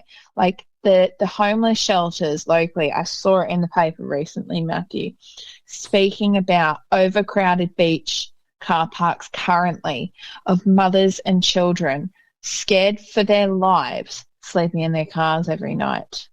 because they don't have a home, because there's nothing. And anytime, it's like a glitch in the fucking matrix right now. Every time they go to a new home to view it, there's already 50 fucking people there. Where are these people coming from? Well, I can answer that one too. Yeah. I can answer that one too. Exactly. Because you know what they're thinking of doing now? Putting freezers on sales from people who are not coming in from Australia. Because guess who's buying all the fucking... Now, I'm not talking houses either. I'm talking the big fucking cattle farms up in Northern Territory. I'm talking about the big cattle farms up in stations up in Western Australia, Queensland, Northern Territory, South Australia. They're all getting bought up by fucking China. Oh, for fuck's sake. Everyone is literally fucking buying up all these fucking properties to have as an investment, but also too because they're bringing out their people instead of employing fucking instead of employing Aussies, they're actually employing their own. They're not actually employing Aussies. They're bringing their own people from China and put them onto the houses and put them into the China. So basically, if we're going to fix up this fucking issue, then we have to start bringing in people who are actually going to employ Aussies and actually have Aussie companies instead of international companies. Simple as that. Yeah, but even still, like that brings us back to the exact same thing we had earlier, Matt. Yeah. Why aren't we manufacturing things? Like they took away Holden and fucking car manufacturing here in Australia. And Ford. Yes. And Geelong. And they took away the car manufacturing down here. What are you trying to do? Just outsource everything? And also it was Ford and Geelong. That was one of the biggest factories in Australia for Ford. They shut that down a few years ago now. They've also shut down Toyota in Geelong as well. They've shut down most of the Holden factories now. You can't get any real proper... Okay, so in other words, we're just going to fucking start importing everything from America. Why don't you just uproot Australia from its fucking section in the earth and put it next to America? It'd be fucking easier. Well, all the Holdens you get from last year or the year before to now in future, it's not Holden. It's actually Chevy. It's General Motors in America. Yeah, I know. It's fucking stupid. But anyway, this is another subject that we're going to get into. Yes, we are definitely going to be getting into topics when it comes to infrastructure and that type of shit of Australia and the fucking building thing. But yeah, we can talk end of the day, about that. The government needs to fucking wake up. The government needs to fucking wake up and really fucking look after their own right now because, I mean, you're going to have an uproar soon enough. The Aussies nature will not take this lightly. We're not going to take this lightly. No, the nation of Australia will not take lightly to this for much longer. No. You will have the homeless Australians and the rest of the Australians that are under struggle at your fucking front doorstep. If somebody called rally tomorrow, everyone would be there. I'll put it this way. The billy is boiling. If you don't know what that is, it's basically a bush kettle, but the billy is boiling and it's nearly dry. It's boiling. And the thing is, it's starting to go into the fire. It's as simple as that. But anyway, now we're going to be talking about gym. And when it comes to going into the gym, when it comes to mental health and gym. Yes, mental health and gym. And basically what happens when it comes to actually going to the gym and not having your head straight first when you're going into the gym. So, Amanda. Yes. What is your experiences when it comes to going to the gym, when it comes to mental health? Well, from personal experience, from everything to date, is well, it also goes down to like the people that I've helped is if your mental health isn't in the right position, then your whole journey in the gym, it might look good for a few days. It Few might look weeks. good for a month, Yeah. but it's going to go backwards right quick. Because from what I've seen is people who are punishing themselves because of something that's going on mentally. And punishing it when your mental health isn't in the right state, when you're at the gym, all you're thinking about is what's going on in that head. Yeah. That's all you're thinking about is what's going on inside that head. And if it's unhealthy, you're not paying attention to what you're doing. That's how injuries can happen. That's how torn muscles can happen. That's how broken bones can happen. That's how missteps happen and trips. And it's dangerous. It's dangerous. And if you do an injury, your journey in the gym's over. And the thing is like I've said to you, Matt, if you're not happy internally, how are you really going to change externally? That is true. You can't change anything externally if you're not happy internally. Not really. No. No, most definitely not. And that's the thing that that people literally have to understand is if you're thinking about it, like with me, I was doing a lot of strongman stuff. And yeah, and that let's just add to that, Matthew. You were doing it when you were in a bad headspace. Yeah, I was doing some very heavy weights. I was building up muscle. I was bulking. I was putting on results. I was putting on the weight and putting on the muscle. Yeah, it was all good. But at the same time, I would. And what do you have to show for it today? Really, in some ways, not much. I'm stronger for it, but not much at all, really. When it comes down to the bottom line. You saw no real results. Yeah, you're a bit stronger, but you saw no real results. And you gave up right quick, didn't you? Yeah, well, I was going to the gym for about 4 months. I was going good. I was in a good headspace for a start. I was going there to lose weight because, as you all use know, I've got type 2 diabetes and that type of shit and apnea and all that type of crap. I was going there for the right reasons. I was losing weight. I was which means that losing weight can be, let's just put this context up. Losing weight while being a type 2 diabetic can be really difficult for some because for a lot of people who are type 2 diabetic, one of the main side effects of insulin is grazing, is snacking, is eating. It is, and this is words from nurses and doctors because my nan's in type 2. Yeah, and you've seen me too, so yes, exactly. Oh, sorry. So I've seen it firsthand. And when it came to it, right, like I was doing arms, I was doing legs, I was doing my core, I was doing everything, I was doing my shoulders, fucking whatever. But at the end of the time, I was getting myself into such a state or such a feeling that I would be ripping and tearing muscles left, right, and center. And by the end of the week, because I used to go about 3-4 times a week, for about an hour per session. Yep.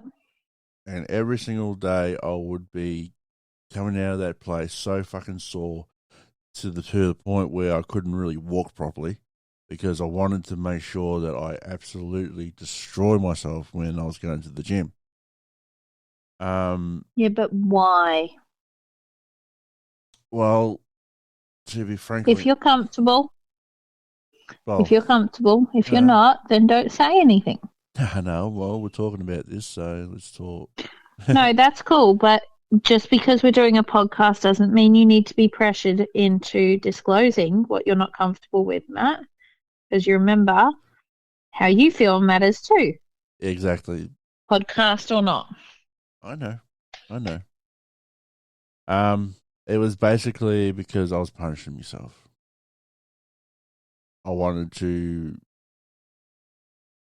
You weren't happy with yourself. I wanted to feel pain.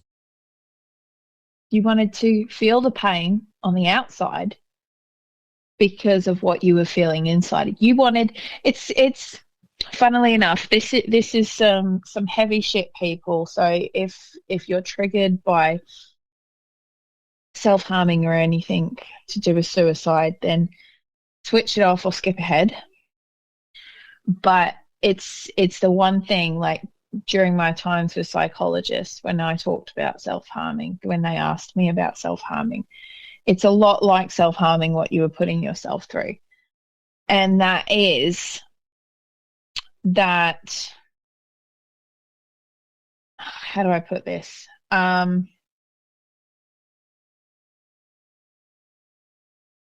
You feel so much pain inside that you have to see something outside to associate it with, because you can't quite fathom all the pain that's going on inside. So you need to physically see something.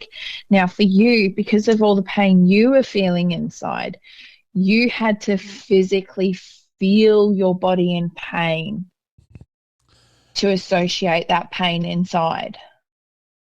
Yeah, basically, yeah. That's the bottom line. Yeah, well, yeah, it was really when you break it down. Yeah, it basically was. I was going there for the right reasons at the start. By the end of it, I just wanted to just destroy myself. Just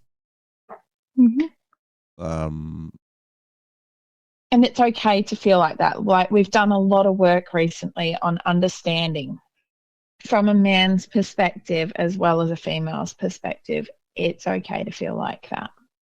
yeah. But yeah, when I was going in there, I was doing all that. It was just when I was in pain, when I used to do it or I used to destroy myself, I would feel like by the end of it, I actually would say, well, I'm finally starting to feel my body feeling the pain that I feel in my head. I know that You're might, like, you felt better a little bit. You had that little bit of a dopamine fix because you're like, oh, finally. I've released it. Okay. Like, oh my God, like this pain that's been in here is finally in my shoulders. So now I don't have to worry about that pain because it's there. Do you know what I mean? Yeah, kind of like how I've been on my journey of having to relearn my feelings and relearn sensations and not go into health-related anxiety. Yeah. And go through that journey again. Like, I've had to reteach myself, like, this is how my finger feels on my face. This is how a toothache feels. This is how hunger feels. Like, I've had to reteach myself a lot.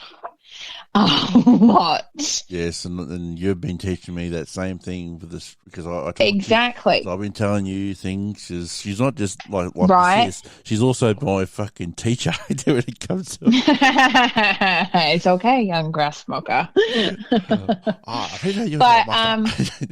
It's okay, young grass smoker. At the end of the day, you were essentially doing the same thing. It was like a form of anxiety. You were so anxious about all these feelings going on in you that you had to find something to associate it with. And you found a very unhealthy way of associating. And that was, if I go to the gym and I hurt myself and I tear my muscles, I will look better, I will be better, and I will feel better. Which, that's not the case. No. That's not how it works. Well, the funny thing is that's exactly how I was feeling. It was. People will like me better. People will want me. People will stop making fun of me. You know, all of these different reasons It that was go that. through somebody's head. Yeah. It was that. And how do you feel now? Because I said to you the other day, Matt, I said, I think you're ready to go back to the gym. Mm. And what was your reaction? I was pretty dumbfounded for the start off. I honestly, I don't know. It was. I don't know.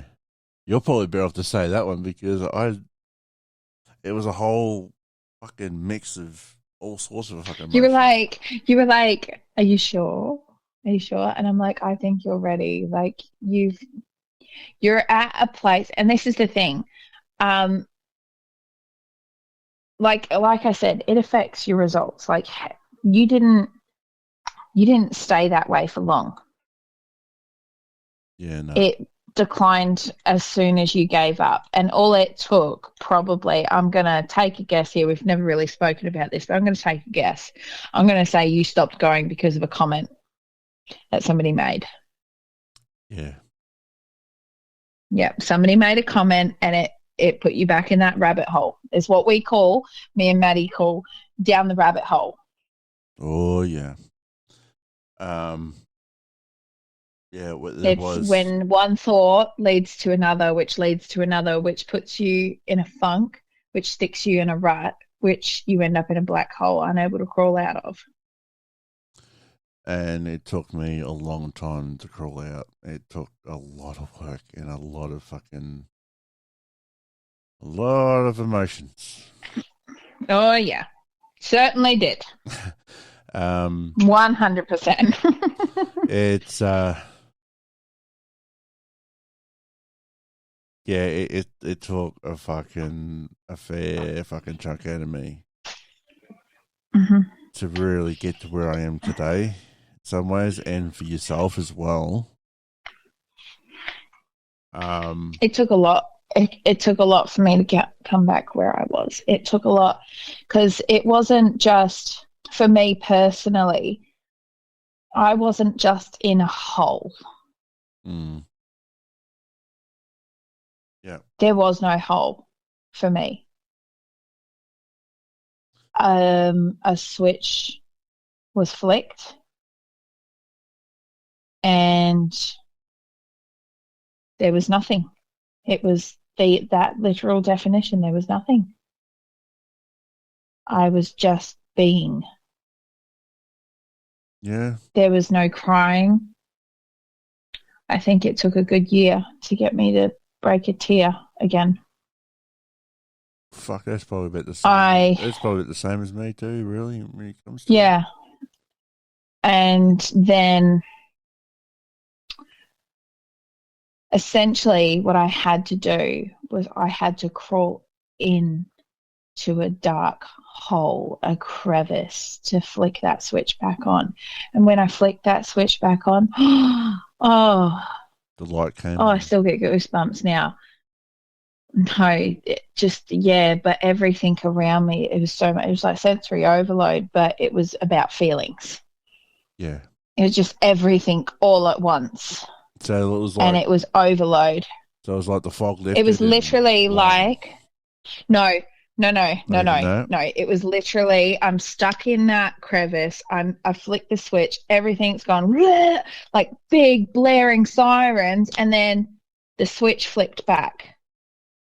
And I had to reach even further and flick it back on. And I had to keep doing that. I had to keep fighting with this switch. I had to keep getting deeper and deeper and deeper into myself and flicking this switch back on Mm. until finally I could handle that switch being on and everything around me to slowly crawl backwards. Like, okay, we're making some progress. We're making some progress. And then with everything that happened with my grandmother recently, because of, I hate to say this, but because of where my mum put me, that switch got flicked back again after a year and a half progress, and that switch got flicked back on again. Oh God, I'm getting emotional. And I had to crawl back in that fucking scary hole again. And I had to switch back on. Oh fuck. It was so bad. It's okay, sis. Let it out, mate. Let it out. It was so bad. So, And guys. I'm still copying it. I'm still copying it because I suffered. And it's just what I said on my TikTok today. Some of the worst things to realize on a mental health journey is how much your close family don't support you and how much they add to it. And that's something that on our journey we've had to realize, Matt, is that, yeah, blood's thicker than water, but the river always runs deeper. And sometimes it's okay to see your family for what they are, and that's fucking toxic. Yes. And it's okay for you to be selfish to look after your mental health. It's okay to look after yourself in that way. And since doing that, I'm in a better place. I'm not feeling as guilty. And I decided to start going to the gym again. I was not happy with my external body, but I wasn't happy. I wasn't happy with how people were seeing me. I wasn't happy with my image in the mirror. Yeah. I was like, I am so happy here inside, and I want my body to look as great as I feel inside. Yeah. I want my body to feel as healthy as I feel inside.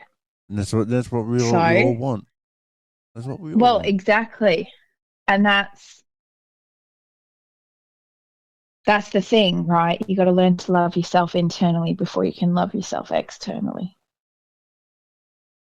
Yeah. And that one's another big pill to listen to. Big pill to swallow when you hear it is you have to love yourself. And it's not about, oh, I love how much food I can eat. I love how well I can draw. No, it's about looking at yourself and going, you've been through a lot.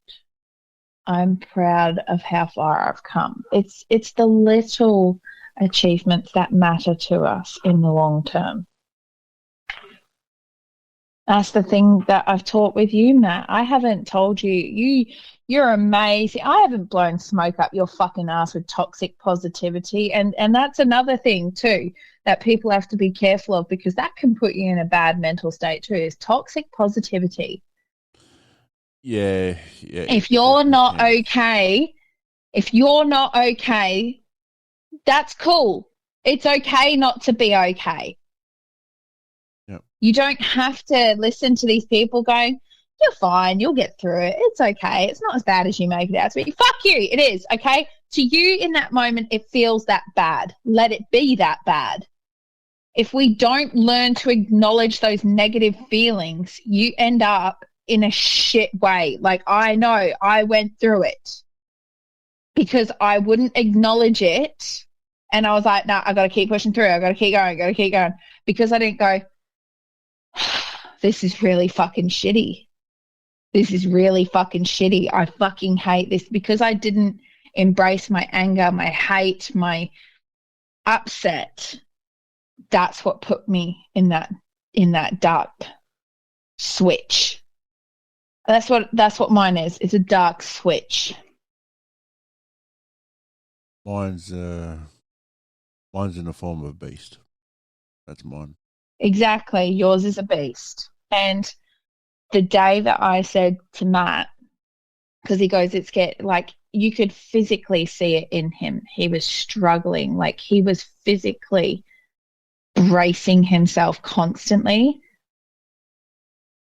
and saying, like, I'm finding it really hard to control the beast. And I said to him, go up north, go out into the bush, let it out.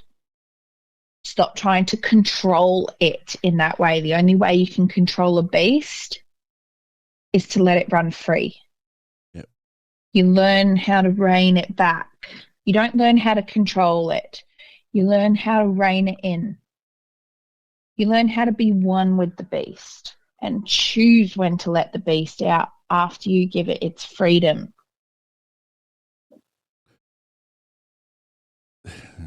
That day was a hard day for you letting that beast out.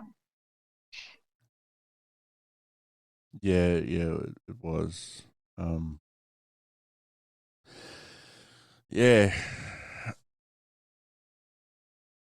Falling up emotions and huh?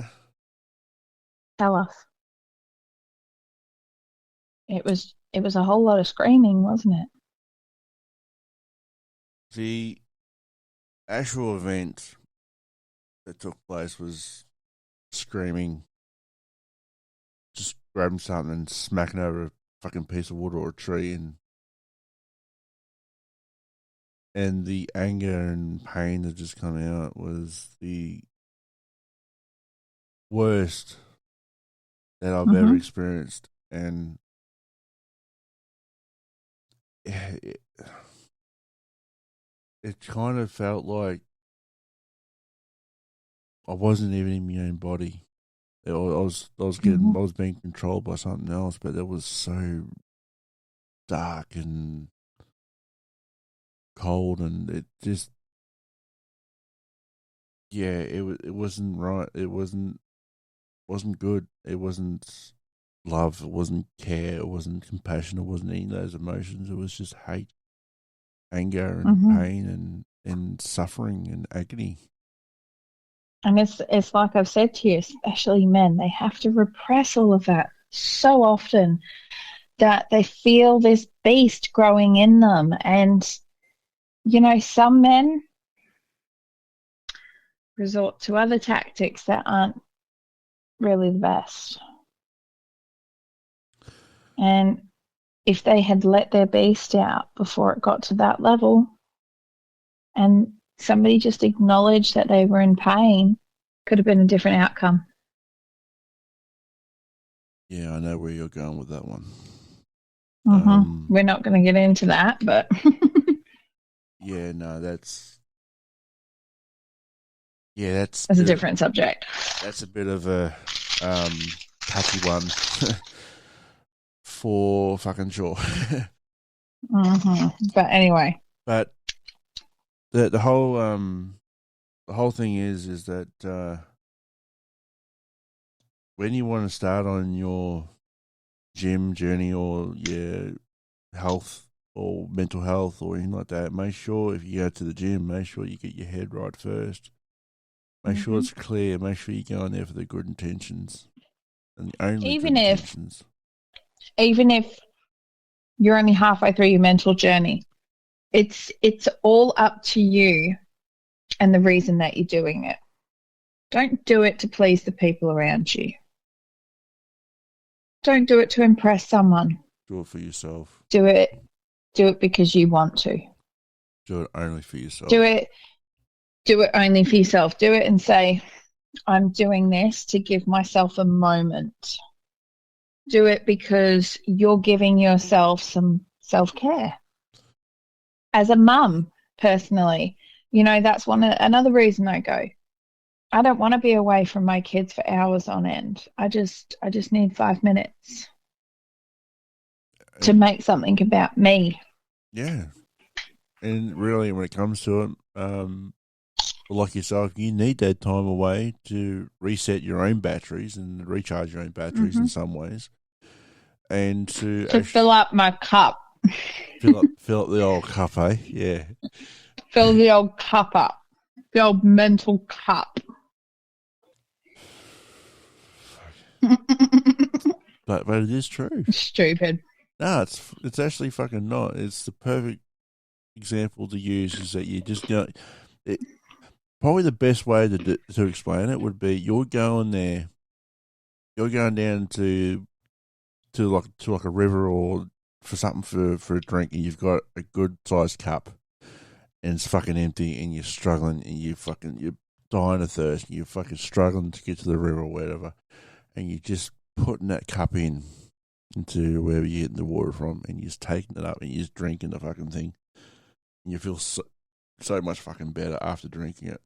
It just zaps you back up, and you're just filling up that cup again. No, the cup metaphor, right? The cup metaphor. Every day you start the day with a full cup, okay? And every time your kids want something from you, you pour a little bit out of your cup into their cup. Every time one of them cries, every time one of them needs some emotional regulation. Then your parents. Your mum wants a little bit of understanding, a little bit of listening, so you pour a little bit of your cup into their cup. Then there's all the chores and everything else and physical exertions and running errands that need your attention. That's pouring more out of your cup until the end of the day. I know one of my cups fucking bone dry then. There's nothing left. And that's where the saying comes from, there's no use pouring out of an empty cup. Yeah. You can't help anyone pouring out of an empty cup. So I go to the gym to fill my cup a little bit at the end of the day, because I empty my cup every fucking day to my kids and my family. Exactly. Well, my situation, my cup's always fucking bone dry by the end of it. Except recently. Yeah. Maddie's made a turn. Maddie's not taking any shit from anyone anymore. Yes, with my recent post, fucking hell. But now, let me just get into this by saying, when it comes to working out, a big step in the right direction is don't weigh yourself. Yeah. Because you taught me this one. muscle always weighs more than fat, okay? And it doesn't matter how much you work out. It doesn't matter what exercise you do. Your weight will never reflect what you want it to reflect. Do you know what will? What? Measurements. Yes. It's all about the measurements. Measure your stomach, measure your bust, measure your waist, measure your thigh, measure your arms. If you don't know what we're talking about, get yourself one of those old closed measurements things that you can get and just measure yourself. Just measure the diameter around your body. Write the numbers down. Stick to a good workout regime. Personally, and this is from words from my husband from when he used to do cage fighting. This is from experience. 3 days a week is more than enough. 1 hour, 3 times a week. That's it. Yeah, don't do what other people do. Don't follow in other people's shit. No. You have to give yourself a day's rest between to let your muscles recoup. You really and have if you're to. stiff the next day, this is words from another personal trainer friend of mine. If you're still stiff the next day, go for a light walk. Move the lactic acid around your body. Get it pumping. Yep. Okay, but at the end of the day, you don't have to put that much in, right? You don't take your weight, you take measurements. Just eat what the fuck you want to. Don't do stupid diets. It's another thing that I taught Matt. Okay, feed your body what it craves, because 9 times out of 10, it's craving it for a reason. Yeah, always listen to your body. Always. Exactly. Now, the best way to really tap into how your body is feeling is to close your eyes, is to take some deep breaths, to empty your mind. Now, I like to empty my mind by imagining that I am sitting in the middle of a room, and in that room there is nothing but darkness, and then suddenly light starts swirling around me, and I am the center where the light comes in and goes out, and it swirls all around me.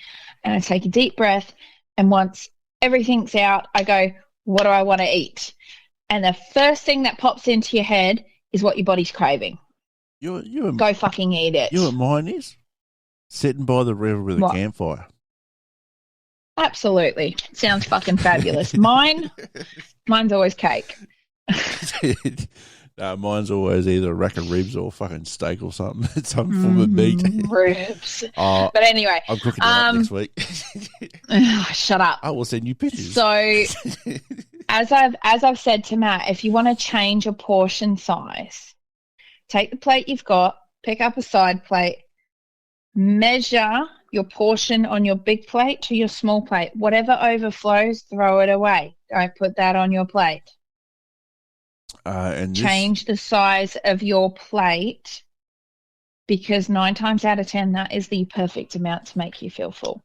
Make sure that you have a light breakfast, like a bit of yogurt with a shake, a piece of toast with a cup of tea, porridge. Porridge is always a fabulous one to have. And if you don't, sorry to interrupt. Yeah, go on.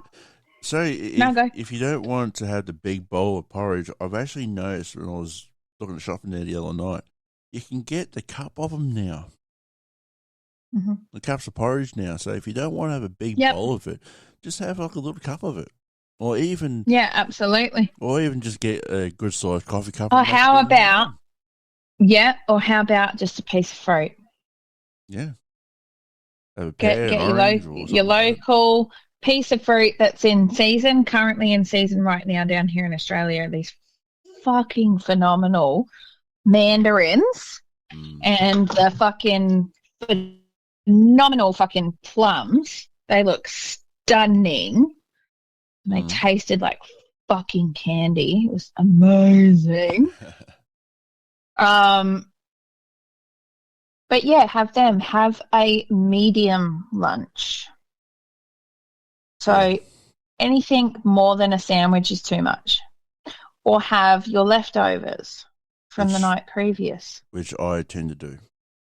Now, I'm saying now, people out there who listen to this right now are thinking, bullshit. Mate, if I can do it, fuck me, you can, because I'm a big eater.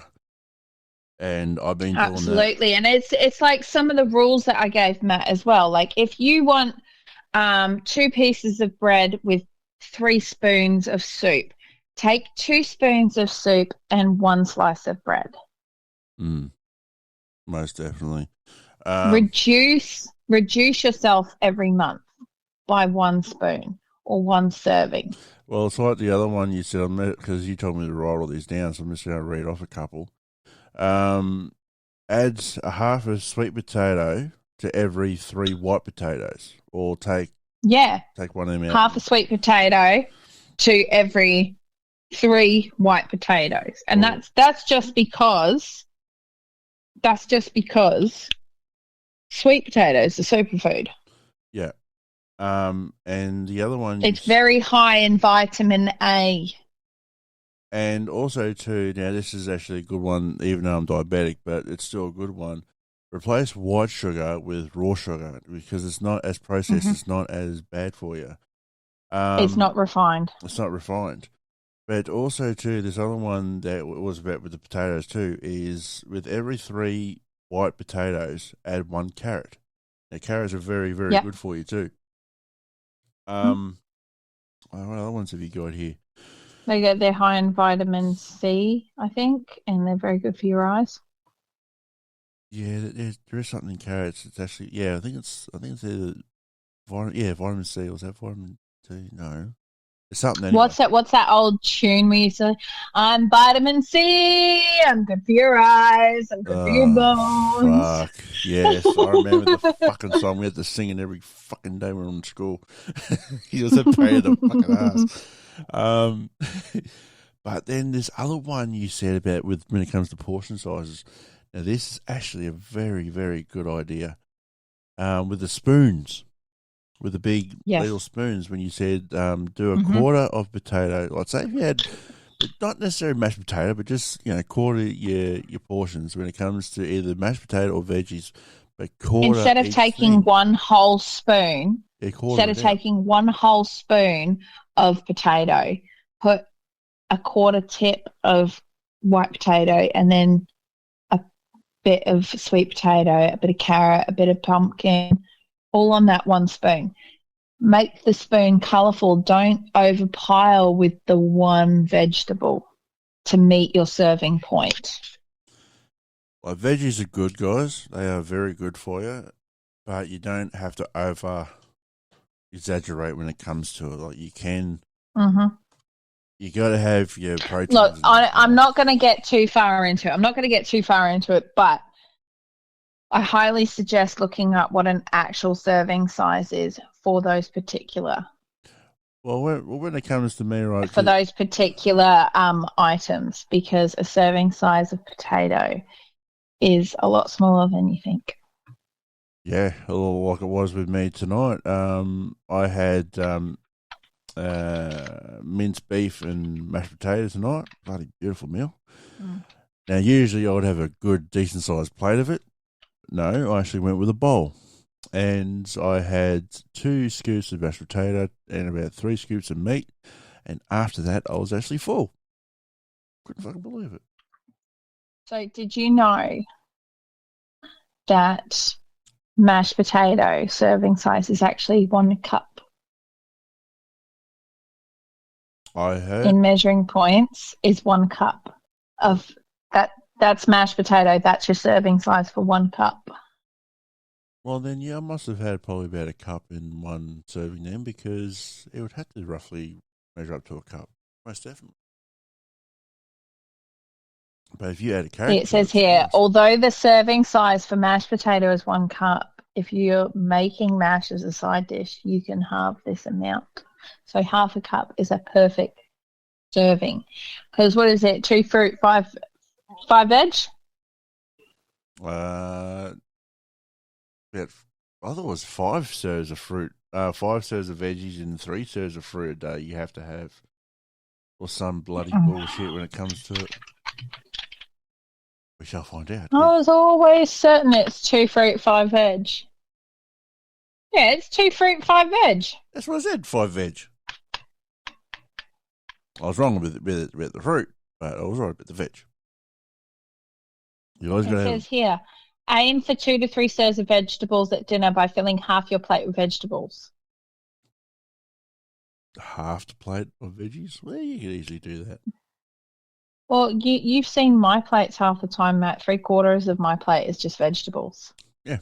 And you've seen what I eat most of the time. I'm always eating either salads or veggies or something like that all the time. Well, exactly. But, I mean, we can get into this again on another subject. But end of the day, stop dieting. Stop fucking putting your body through bullshit because your body doesn't fucking like it. You put your body into shock and you don't get the results that you want. And also, too, guys, most importantly, this is the one that I went down. Don't always listen to people on YouTube and Instagram and people who fucking do all this gym shit. Like, okay, take what they say with a grain of salt. Like, say, oh, okay, so it's best to do this, it's best to do that. Test it out. If it doesn't work for you, then find something that works actually for you, not for other people. Find something. No. Do you know what?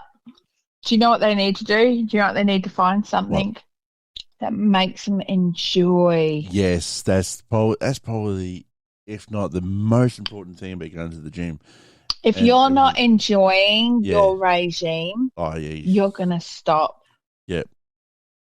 Don't be afraid to switch it up. Make it happy for yourself. Make it like, okay, I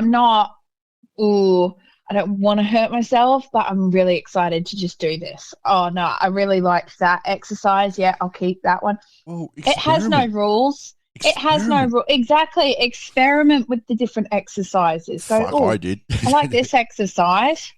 I'll even post some of my workout regimes on the Facebook page just so people can just fuck around with it a little bit. Yeah.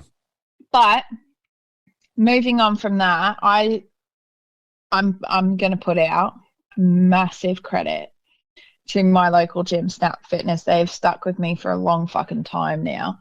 They are a great gym.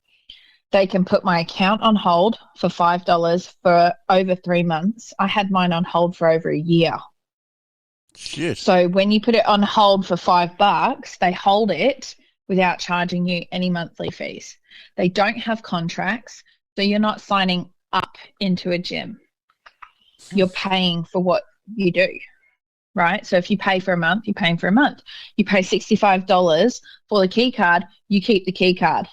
Yeah. And they even said when I had to cancel it due to financial situation, they even said, keep a hold of your access card. When you're ready to come back, Amanda, we'll be waiting for you and you can still use your card. I've got my Snap Fitness card because I was going to Snap Fitness too, and they are fucking fantastic. Right. I will say that right now. Exactly. And I've still got my card. I will say, Matt, this time joining back, I got a free shirt. I got a free freaking towel with the sign up. I was so happy. I was like, yeah, boy. Yeah, well, the people who I was going to my Snap Fitness was very kind to me. They were giving me shirts, they were giving me bottles, they were giving me towels, they were giving me fucking everything because I'd post it on the socials what I'm doing and all that type of shit and give them credit for everything and that, and they'll give me free shit all the time. So that's the whole thing. And I mean, you have to check with your local Snap Fitness because every gym is different. Every gym charges individually. My local gym is only charging $17 a week. Yeah. $17 a week, Matt, with free online personal training that is ran by the staff. Ooh, that might be interesting. Yeah. You need to have a look at. They've got an app which has meal planning on it if people want to meal plan. Yes, I've been on their app. They've got exercises on there. You can book classes because that's included in your costs. It's like so there's a lot that Snap Fitness can offer, and I have to give them a real big up for this and just say, look, you guys need to go into your local Snap Fitness day. Snap Fitness has moved away from the athletes and the bodybuilders, and they are more for the mental health. Yeah, they are working on all mental health. Like my local gym, just behind the treadmills, on the wall in big letters, for the feeling. That's what it says, for the feeling. Most definitely. Another one that says, keep your spirits up. Yeah, I can't remember the ones because the ones that used to be around the gym I was going to, the separate I was going to, they had some fucking good ones. Some real good motivation fucking things on there. But when it comes to Snap Fitness, they are so nice. Like the ones one I've been to is so good. They're very understanding. It's had different owners now, so it's going to be a bit different because it's the people that I actually went to the gym for the first time, they're not there anymore. So, but I will be joining back up at the gym. I quit the gym because of mental reasons and financial reasons. But yeah, I'm actually looking forward to going back to the gym. It's gonna. I'm not going to rush into it. I'm just gonna ease myself back into it. You're gonna but we've been working on that with you. Yeah. We've been working on just slowly building you back up, like just start doing these small stomach exercises, get your core into a correct place. And I think Maddie's a little apprehensive over some of the regimes that I'm going to get him to work through to ease him back into the gym the right way until he finds his groove and he can go, Amanda, I'd rather do it my way now. Some of the positions that this one has put me in. That doesn't sound right. We're in different states, people, so it's not like that. Get your fucking head of the gutter, mate. Fuck. Yeah, dirty bastards, mate. But still, that didn't sound right. But no, that sounded conspicuous. But no, some of the positions that you've actually chucked me in with these different exercises and shit that you've told me to do have been very fucking awkward, but they've they're slight Pilates kind of yoga with like chiropractic stretching at the same time. Like it's like it was like fucking last night, mate, when you told me to do that one. Put him in fucking pretzel positions. Yeah, well, you told me to put. What was that one you told me to do with the arm in the air? Oh, the rotating. Oh, fuck, what was it? Hang on, I've got it right here. What was it called again? Well, I think it's an oblique, the oblique rotations. Yeah, because you said do it on the knees first because you had to get your balance right. Oh, no, plank rotations. Yeah. But because I personally am not at a fitness level to do a plank rotation and my balance and core isn't at the right position, and neither is Matthew's, because he is a big boy. Right now? Because he is a big boy. So we start doing a plank rotation, but we do it in, I call it the bent over rotation. So it's where you're in an all four comfortable position where you can plant one foot back and flat and stretch and rotate so that you can learn where your body needs to tighten, where it needs to shift and move. It's to bring awareness to your body muscles and positions. Yeah, well, this fucking thing, that you put me in, I'll fucking tell you what. How do you feel today? Well, fucking hell, I put me out because she said, put your leg out on the left side and put your right arm out. And I've done that, I think. Oh, that one's the bird dog. Yeah. And as soon as I put my arm up, because you said put your arm to the ceiling and make sure you can see your hand. And that's the rotation. Oh, that's rotation, right. As soon as I'd done that, it was like... Yeah, pop.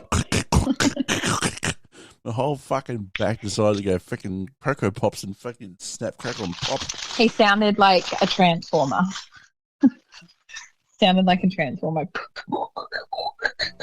Yeah, well, that's exactly right. Fucking hell. Yeah, so... Sounded like fucking Bumblebee from the Transformers. Yeah, well, this fucking... well, it was like that other one you told me to fucking do. What was it? Fucking... I had to literally fucking... have my knees spread right out on the ground. Oh. And fucking, you told me to lay down basically on my gut and fucking on my chest. Oh, child's pose. That one there, that was like, fuck. Hey, it was difficult for you to get into, but once you got into that position, you were actually quite comfortable. Once you found the right groove for it, you were quite surprised. I think I was trying to breathe properly too, because I was like, oh, fuck. Yeah, because you were resisting it and you weren't allowing your stomach to be in the space. Because it was such an awkward position for you, you weren't quite sure on how you were meant to be in the space. And the whole child's pose is in the word. It's a child's pose. I've been like that. You're meant to be comfortable. Well, exactly. So that's the whole point. The more times you do it, the more flexibility you'll get in your limbs, Matt. But then again, at the same time, after snapping and popping all my fucking joints and everything, and my knees, and you actually heard crackle, pop. Oh, you actually heard my knees crunch on the fucking on the ground. I was like, oh, there goes the other knee. I was actually able to do something I have not been able to do since I was about 13, 14, when I flicked up my legs when I was like, it's like a ninja. It was like a praying mantis. I thought, fuck, I can still do that. Shit. He looked like proper young grasshopper. Now, as you can hear from us now, we're at the 2-hour mark. Now, we're actually going to be skipping the bush rant, but don't worry, we've got some good rants coming up. So we're actually gonna either make it as the bush rant. We're actually building it up. What do you know? What I reckon that should be our next episode. Just make it Psycho Bush Rant. I reckon that's what our next episode should be. Not nothing. Just a Psycho Bush Rant. No. There is going to be specifics. There is going to be specifics, like some of the specifics that we've got coming up is like the hospitality and customer service Psycho Bush Rant that we've got coming up. Oh, and the big one. About the woke generation. And how fucked the society is at the moment. Really, that's going to be a good one. We're not going to say any more. That's just a little taste of some of the rants that we've got coming up. But our next episode will be called the Psycho Bush Rant. episode. Yeah, it's plain and simple. That's the title of our episode. Plain and simple. Psycho Bush Rant. Simple as that. It's going to be fucking rant. We will not, Matthew. We will not miss the Matthew music mashup. Fuck, I gotta say something first. What is with this Matthew shit? No, because it's funny. It's funny. Yeah. It is time for the Matty music mashup. Better. You fucking shit. She knows I hate being called Matthew. Okay, so I've actually got a couple here. Now you might have to help me out with one of those names. Now, I heard this one song on TikTok by Jelly Roll and Ernest. I went to college, I went to jail. It's a good country song. It's fucking good country song. It's a good catchy tune. And then the other country song I've actually got it's actually a very good song for either a breakup or a loss or just someone with mental health. You could easily relate it to anything. It's called A Lot More Free by Max McNohan. Is that how you spell how you say that? What? Max McNohan. McNohan, yeah. McNohan, yep. Now, the other one I've got here for you is actually a bit of a dance tune. Now, this one here was made in Melbourne back in 2017, I think it said. And I actually heard it when I was going to the footy game. I was like, oh, fuck, I'm going to get my bloody thing out and see if I can, that Shazam it's called. But you can put on your phone, put the speaker on, put the music on, it actually brings up the tune, right? It came up with this one, and I tell you what, it is fucking good. It's called Love Tonight by Struce. Is that how you say it? Struce? Shouse? Is it like house? Shouse. Shouse. It sounds like it looks like shouse. It's a good tune, mate. It's very heavy, bassy, but it's a good tune, good singing, everything. But I'm a bit, fucking lot on the old fucking thing here. I've only got 3, but now, but I'll have more for you next week or next time anyway. But anyway, you need to get more than just bloody 3. It's meant to be a music fucking mashup. Yes, I know. And I'm the one doing the fucking psycho song selections. Exactly. It was originally meant to be. I only had 1 song, and you had like 5 or 6. Yeah, there was a couple there, but I thought might save it for next time. But anyway, psycho song selection. Yes. Okay, well, my food's like around the corner, so this is going to have to be quick. So, first song is called Another Life by Huts. Now, it's a techno one, obviously, great for the gym. Now, I found this song by my second song, which is Astronomia by Huts. It's a different, heavier bass version of the Coffin song. So, definitely got to check that one out. Number 3, again, another gym one, Bass Down Low by Lou Page. You have to get on that one. Oh, I like my beats fast and my bass down low. It's so good. We've got number 4, which everyone knows how much I love my Tom McDonald. Yeah. And he's got a new episode out called Snowflakes. Make sure you get a hold of that one. It's a good song. Number 5 is an oldie but a goodie. I love it. Banana, banana, banana, terracotta, banana, banana, terracotta pie. It's a good song. Vicinity of Obscenity by System of a Down. You got to get onto that one. It's fucking hilarious. Yeah. Number 6 is because my boy Stewie has finally gone away from the Miss You song and has finally found another song that he likes. And I'm so happy about it. This is my boy's favourite song. It's his choice for the week. It's Stewie's song selection. It's Stay by the Kid Laroi and Justin Bieber. And then we've got number 7, which it kind of hit hard home this week. Really listen to the lyrics, guys. It's The Middle by Jimmy Eat World. So make sure you get onto it. We are going to be heading off into Is It Worth the Money? So, yeah. wrong one. I pressed the. I've been rusty at this. It's been 2 weeks, so I've been rusty. I've done the film instead of the fucking cacho. There you go. Ka-ching! Cha-ching! Ka-ching! Now, all right. So, right. Oh. So, I'm doing a review on some of the shit. I'm trying to find these onion rings that I really like. And I thought Funyuns, because they look like it, would be it. I just took a bite and I just spat it right the fuck out. Ugh.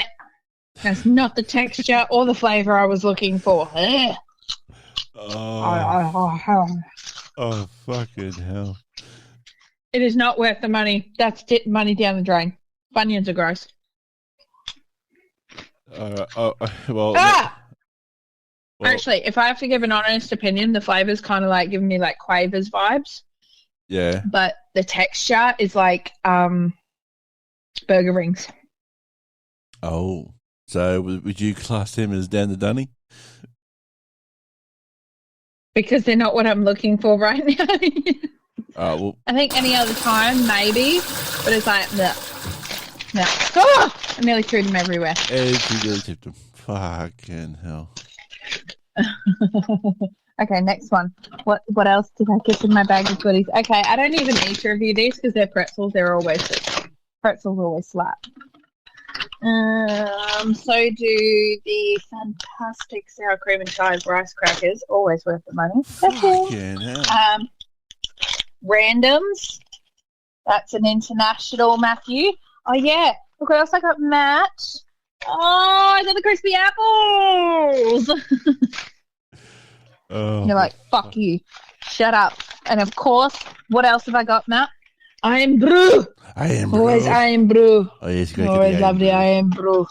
Gotta have the I am brew. I got a chocolate bar, an international chocolate bar, which is one of my favorites. It's called Daim. Daim.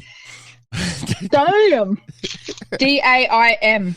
It's an English chocolate with like a burnt toffee inside. Hard burnt toffee inside. Guys. Very thin chocolate on the outside. Guys, she's fucking got in the hand. She's got in the hand.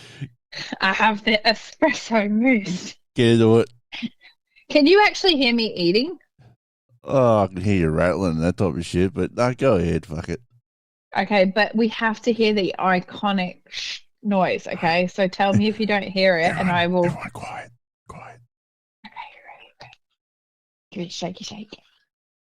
It is the Tatua Espresso Mousse Velvety Smooth Dessert. Oh, fuck. It is made in New Zealand from real New Zealand cream. Ready?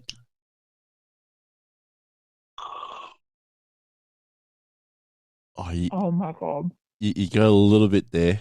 You got a little bit there. But oh my God.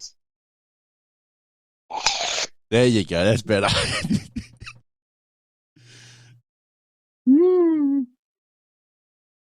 Oh my God. That is so good. That's what you're hearing. That's all you're hearing. I look like a tubby bunny. 10 out of 10. That is definitely worth the fucking money. Holy shit, that is tasty. Because it's like chocolate. It's just like chocolate mousse, right? But it's got that really flavor.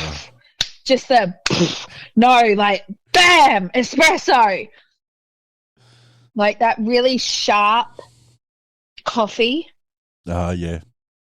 Yep. It's got that real sharpness to it to start with, and then it dulls out in a chocolate mousse. Oh! Shove it in me mouth. That's what I like. It's food porn right there.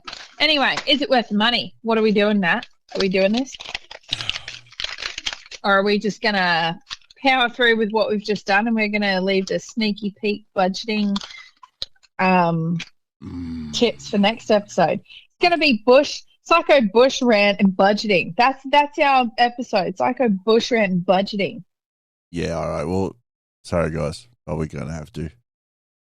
But I just took up most of it with like my food reviews.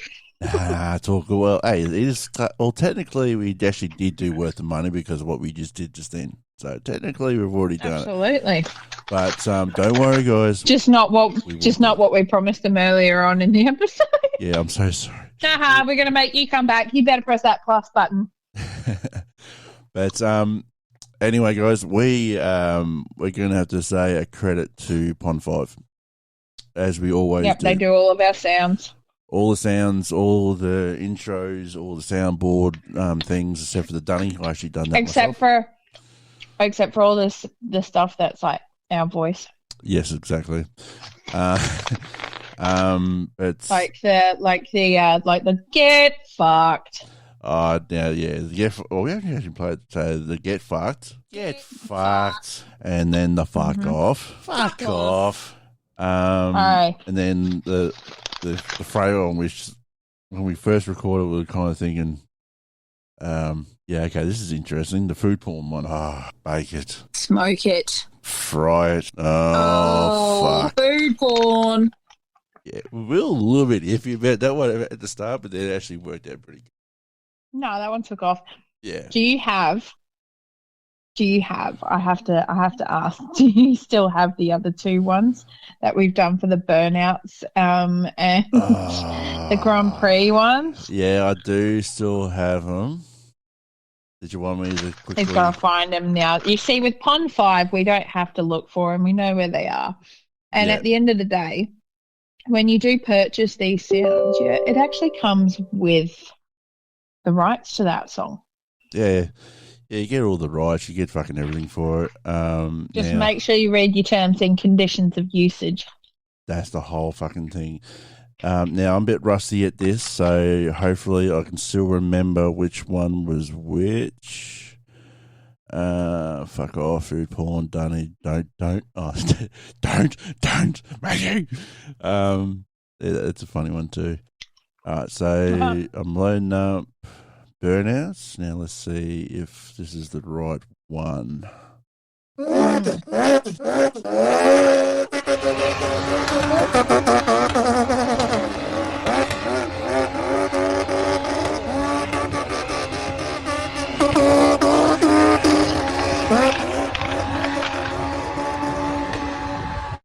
that was actually recorded at the burnouts and the effects was actually done by young Stewie. He actually done that. My middle one. Now let's see if I can find the other one. The one that me and you did with our voices. With the fucking fauna ones, mate. And this one here. Fuck, this one. This one actually took me a while to do. This one plays in my head rent free. We have to put it up on the TikTok. Oh, yeah, for sure. But here it is here. Here it is here. Fuck.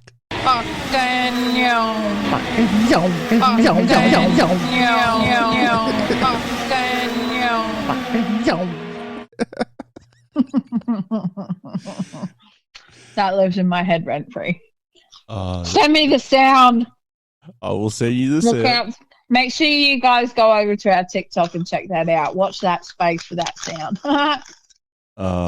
But then, there's so many I've got here. I've got burnout, I've got cash, I've got don't, I've got dunny, food porn, fuck off, get fucked, intro, movies. Mate, we've got a lot, but tons. Majority of them come from Pond 5. Like, they've got endless fucking selection. Infinity. And you can use it for all your platforms. You can use it for podcasts. You can use it for TikTok. You can use it for YouTube. Anything you want. Mm-hmm. Just as long as you give credit where credit's due. Make sure you do it all that shit too. And also too. I'll be doing my I'll be doing my film and show review next time, which is actually Fallout, the new show that's on Prime Video. So make sure you check that out. Hey, you never know. I got to find out. But TikTok supposedly, not TikTok, Fortnite is supposedly doing a collaboration with Fallout. So you may get to do the Fallout video and I will do the Fallout review for Fortnite. I think we fucking both will because we both play Fortnite. So I'm going to be running around late as a fucking night.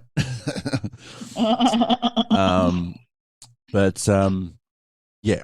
So anyway, guys, that is it for us tonight or today, wherever the fuck you listen. Thank you very, very much for listening to us there today. Look, it's a bit of an extra long episode, but we got there in the end. Yes. Most definitely. We got inside the outside. Exactly. Anyway, guys, please make sure you look after each other and, yeah. Oh, yeah, one more thing. What's that? Where does Michael Jackson like to go on vacation? Or what does Michael Jackson like to do on vacation? Oh, jeez. What? Ski. He likes to ski. What do you call? I don't know if I've done this one yet. What do you call a cow with no arms and no legs? What do you call a cow with no legs? What? Ground beef.